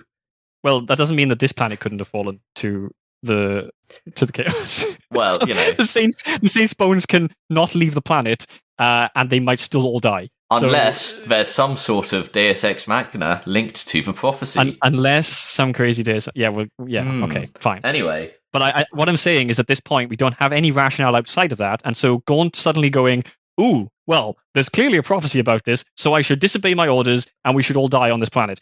That is a bit of a hard pill to swallow unless there's some serious fucking backstory to this decision, which Abnett maybe Abnett like specifically noticed that as he was going through and was like, "Fuck, okay, I'll add this in as well." Maybe. I think he. What I'm saying is, like, most authors wouldn't even bother, right? Yeah, I get you. Well, with that, the gang have after the Infardi have shown up and left again, which is a bit weird. The gang finally arrive and go like, "Yeah, the Saint's been talking to us," and Gaunt goes, "Oh, oh no, okay, I see." At that point, though, boy, am I glad that we decided to stay. More like, boy, am I glad I'm not actually insane. I've just been kind of ignoring it for like fucking 3 days. So let me add something in from Dan Abbott's introduction to the Omnibus. Honor Guard has the best, most symmetrical, symbolic plan of any book I've ever written. Riders of the Dead comes close. Symmetrical plan. Maybe it was symmetrical, symbolic plan. Yes, most symmetrical, symbolic plan. His exact words. Actually, that makes sense. Because you have your ramp up, and then you have the Chaos Deus Ex Machina, and then they go on the road trip, and then you have the Imperial Deus Ex Machina, and then you ramp down. It's like poetry. I'm not wrong here, am I? No. I mean, the ramp down is incredibly fucking fast in this. But well, of course it is. It's a fucking Abnett book. That is true. But like, I see what you're saying. So obviously we're ready because we know the symmetry is coming, right? So we're ready for a Deus Ex Machina. Well, we don't know that quite, but I don't know if we'd say we know that at that point. But anyway, well, we know that they aren't getting out of here without something insane happening, right? So well, hang on. So a few things here happen, right? So did Greer and Vamps both go into the relic room together? Right. This is coming. It doesn't. But this is like right now, right? Because they've just explained to Gaunt what's up, and then this shit happens now because that's what triggers the rest of this book. Like you're right. So if the Medicaid groups are cured, then that's the first thing that happens, isn't it? So they go and I think Greer is like, "Woo, relics," and fucks up the relic room before Bandor fucking goes, "Why, this is a fucking mistake," and shoots him. Well, so there's a really interesting, weird scene here that I don't know why it's there, and it felt a little bit unnecessary. Mm-hmm. But I guess it was a resolution to Greer and all that bullshit. But Greer's like holding someone hostage or something. And he's got a gun. He's like waving it around. Okay, it's Vamps, and Vamps. We missed this earlier when Vamps was being a fucking mess and seeing things and being a liability, being like dangerous for the gang. Even he had a vision and followed some little girl and found a shepherd's crook or cane or something. Oh yeah. Anyway, flashback forward, he's here with this, and it's like, "Oh, this is a sacred relic from that vision earlier." Greer goes apeshit, and then Bandor kills him. And then a miracle happens. It's not a miracle. They've accidentally triggered a defense mechanism, and now they need to pull the trigger by sticking MacGuffin in an awkward spot outside. So it's worth mentioning before we get to that. Yes. Yeah. That the Chaos guys have arrived at this point. So now there's like the huge fucking battle is happening above. We this is then like a side aspect to that. Yes. So they're like, we need to go and pull the trigger here. We need to trigger the mechanism properly right now. I feel like I got double bluffed on this bit. So there were so many bluffs on this bit. This bit was just one gigantic fucking bluff. Yeah, there's like two. There's two. For starters, they've got two MacGuffins. They've got the little trinket that Bandor got at the start, which got him stabbed. He still has that, and they're like, "Ooh, it's this." I'm like, "Nah, it's Vamps'. It's got to be Vamps' cane, right?" Oh, hey, look at that. Vamps just went missing from the hospital. How about that? And then the guys like taking the fucking trinket fall over and are like, "Oh no, we have lost this tiny little trinket in the snow. Oh no." And then Vamp feels like, "Yes, here I am. I'm going to trigger it." And he has the little trinket from the snow. Fine, okay, it is that thing. So I don't think I ever thought it was the cane. I was very, very fucking confused by Vamps and his weird fucking... Well, I thought, what's the whole point of a cane? Why a cane? Cottage or something. I don't know. I don't think it existed. There was a cane. There was a cane. He had the fucking cane. I've written the cane in my notes. It existed. Okay, well, I don't know where the fuck he got it from, though, because that thing entirely sounded like a hallucination or some bullshit. I don't know. It did early on. I guess it could have been. Yeah. But was the little girl the saint? Well, I don't know. I think that's the implication. Because she was a shepherd. It's a little shepherd's cane. The entire bit seemed completely pointless. Yeah. Well, what else was the cane used for? It was used for something else. Well, here's the thing. again, Saint Sabbath, she was a shepherd. Yeah. Joan of Joan Arc of Arc. parallels, she was Yep. a shepherd. Yeah, what I'm saying is like Black Little Girl, I think was supposed to be like kind of a vision of the saint. the saint, Yeah. but like at the same time, he's also just crazy. So They could have had all of that without the cane being involved. Yeah, it's left ambiguous. And it only turns up one fucking time in the entire story. What is it? There's one word. Cane. Okay, for starters, I get 2 matches. Oh, hurricane. Never mind. It's her jiddy stick. What the fuck? Look, it's her jiddy stick. The cane used by Sabat herself to drive her Chelon to market. Great. You should put that back. Okay. Should I? Anyway, look at this brag. Remember that broken crook I found? It matches exactly the broken half they have here. I found a piece of the saint's actual crook. Yeah, because he found... Right, that's the point. It makes him realise he saw the saint, because he found the other half of this relic. Because half of it was in the relic thing, and he has the other half. I see. So the crane... that makes sense. So the cane is actually the motivation for Vams to do what he's about to do. Yes. Okay, that kind of works. Because he thinks... Even Vams thinks he's kind of going crazy at this point, and so he probably wouldn't do anything unless... Yeah, well, because he is. But like in this case, he's like, now the saint has actually appeared to me. All of that was real. I need to do what she wants me to do. And then, as you like very briefly summarized, but didn't even catch the fucking half of it, there's this insane fucking slapstick scene where like one person has the fucking MacGuffin. Where's it gone? And then, who's going to be the one that kills themselves? Because this is the thing. Someone has to sacrifice themselves with the MacGuffin to turn on whatever the fucking defense. And then it describes him, he does it, and then it describes him as dying with 9 wounds, like the saint. Okay, I don't remember that. That's even funnier. But anyway, so what we have the person with trinket. Then it's Gaunt. Gaunt has got the trinket. He's going to do it. Then it drops it. Then it's the girl that came with Milo. Is she going to kill herself? This is her, like, she says this is her, like, her fucking purpose in life or some bullshit. Then she drops it, and Milo's like, I'm going to take it instead. And then Milo drops it, and then Bams picks it up and does a thing. Like, there it is. The scene goes on way too fucking long. It's crazy. As Vanderfeld is doing it, it's like he's like counting the wounds he takes. A las blast clipped his calf, 8, and then at the end, a bolter round blew out the back of his head, 9. God damn it, Abnett, and your fucking symbology bullshit. A bolter round blew out the back of his head. He fell back into the snow, a sad smile. How's he got a smile on his face after a bolt gun? How's he got a face after a bolt gun blowing at the back of his head? So I think I was Symbolism. super confused.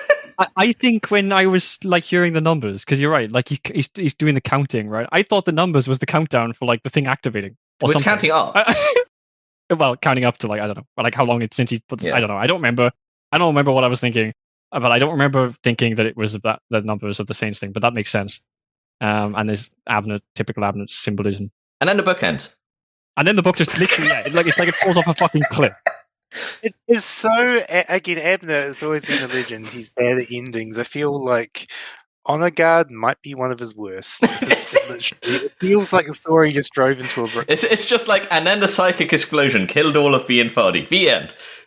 Yeah, and not only that, but it also somehow creates like a fucking warp, like storm bullshit that literally like prevents all the Chaos Fleet that was coming, a massive Chaos Fleet. They get scattered throughout the fucking warp. That was me saying the exact same thing you said in a completely different way. Oh, okay. But yeah, it's like literally fixes everything. There is one thing we missed. The thing is, yeah, go on. The Grave Anger, that destroyer gets destroyed, and McCall saves his buddy Le Guin just in time. All the tanks have fucking crazy names too, like Say Your Prayer. Oh yeah, I was going to say before, you said all of these tanks with their like product name and their guns product name, but they also all have an actual name. Yeah, and then in the second battle, because he's already listed all the product names first, now he gets to actually call them by like the funny tank names that they have. The funny tank names.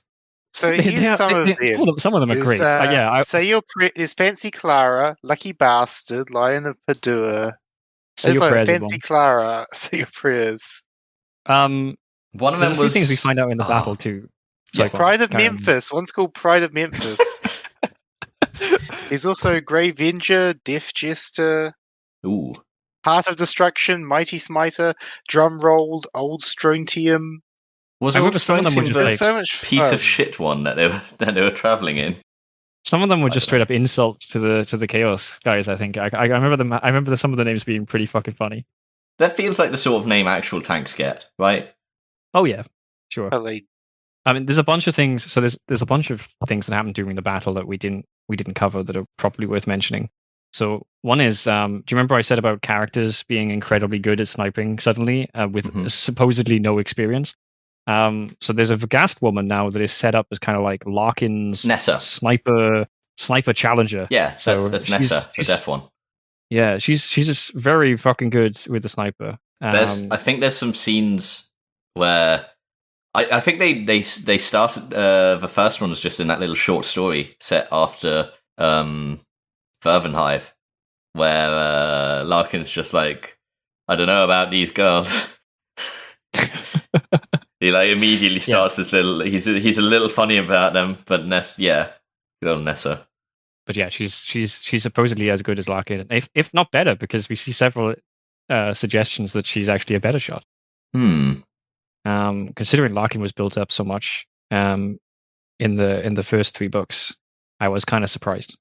There's another section here where Bragg. There's another moment of danger where Bragg gets hit or stabbed or something again.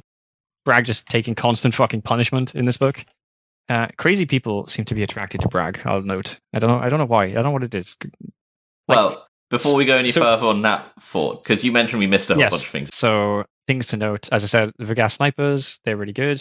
This is where, so halfway through this like final battle is where the narrator starts to use the word Ashul instead of Infadi for the enemy. Also, coincidentally, it coincides with a sentence, for the first sentence, where we get to see Gaunt himself use the word Ashul instead of Infadi. This is what I was saying earlier about the fact that, like, while we don't see the story happen from Gaunt's perspective explicitly, it does certainly seem like the narrative viewpoint sort of tails his a little bit. It kind of aligns with Gaunt's mind.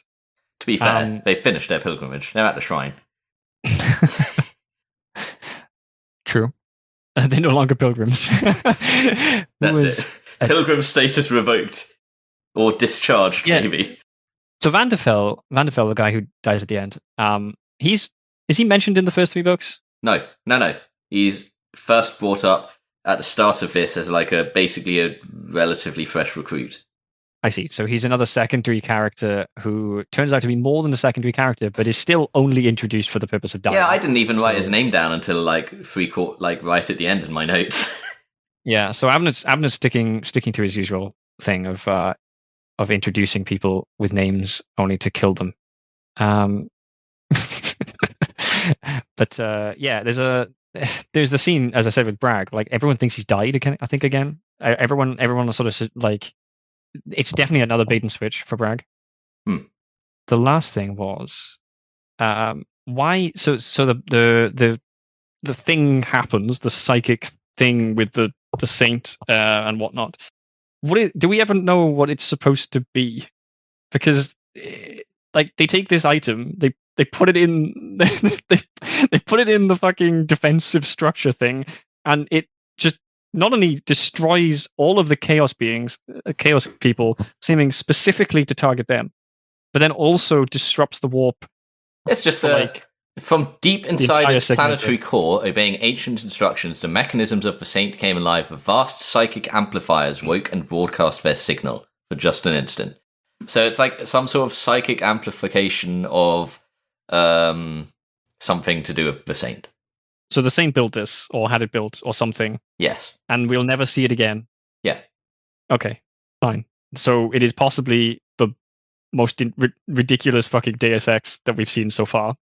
We're gonna see so far much worse going forward. It probably is the biggest Deus Ex Machina so far in any of our books, though, right? Yes, but unless later ones, we're going to be far more bullshit. Unless you count the end of Farseer, maybe. Or the Deus Ex Machina is the end of Annihilation Squad. No, he sets that up, man. I don't know. Completely set up. What are you saying? I don't know if that's really a Deus Ex Machina so much as a. That was the completion of his arc. That was his character arc coming to completion. There was nothing really comes out of nowhere to solve any problems. I'm just gonna say that the things that come out of nowhere don't really. No. When it comes to Gav 4, they don't come out to solve problems. They come out to start them. Oh yeah. I don't know if I'll call that a Deus Ex Machina, but I agree. Age is just one. Well, it giant is. The Deus Ex is Gav 4 himself. You know what? If you consider Deus Ex Machina as something that happens to allow the story to progress, then I suppose they are Deus Ex Machinas. I don't know that they are a conventional form of Deus Ex Machina where. I don't think that's typically Deus Ex Gav 4. This is a Deus Ex to Gan Abnett. So that will be a thing. This is pretty much almost literally a Deus Ex Machina, because some fucking god machine comes out of nowhere and just murders all of the Chaos people. Yes. That it cannot be more of a Deus Ex Machina if you tried. It's not Deus Ex Machina. What would Latin for shit be? But it's a machine. It'll be something like that. But it's got to have the Deus bit in there. Yes. The Cacus Ex Machina. That's the Gav 4 or Ex Machina. I guess in this case it would be more of a Saint Ex Machina, because it's not a god machine, it's a saint machine. Do we have any more talk about the plot of Honor Guard, or do we want to just here's the thing, abruptly end? Over, Just stop. Should we just stop? And that's how this episode will stop. Yeah, fucking hell. How do we feel? Thoughts? What are our final thoughts? I thought don't know, you can be a bit reductivist about things, but I feel like this is a story that didn't have many things actually happen in it. I feel like it's a very good starting story for the Saint arc. Yeah. It reintroduces us to everyone. It's got some neat action. The armor battles are honestly some of the best in all of Black Library. And so Deus Ex Machina at the end is kind of just feels like he didn't have any idea how to end it, so he just ended it. But then Dan Abnett does it a fair bit, so I can forgive that. I kind of agree with almost everything there. The ending is the only bit that I don't really like. I think there's a few strange kind of forced plot points, which in most books that would very much frustrate me.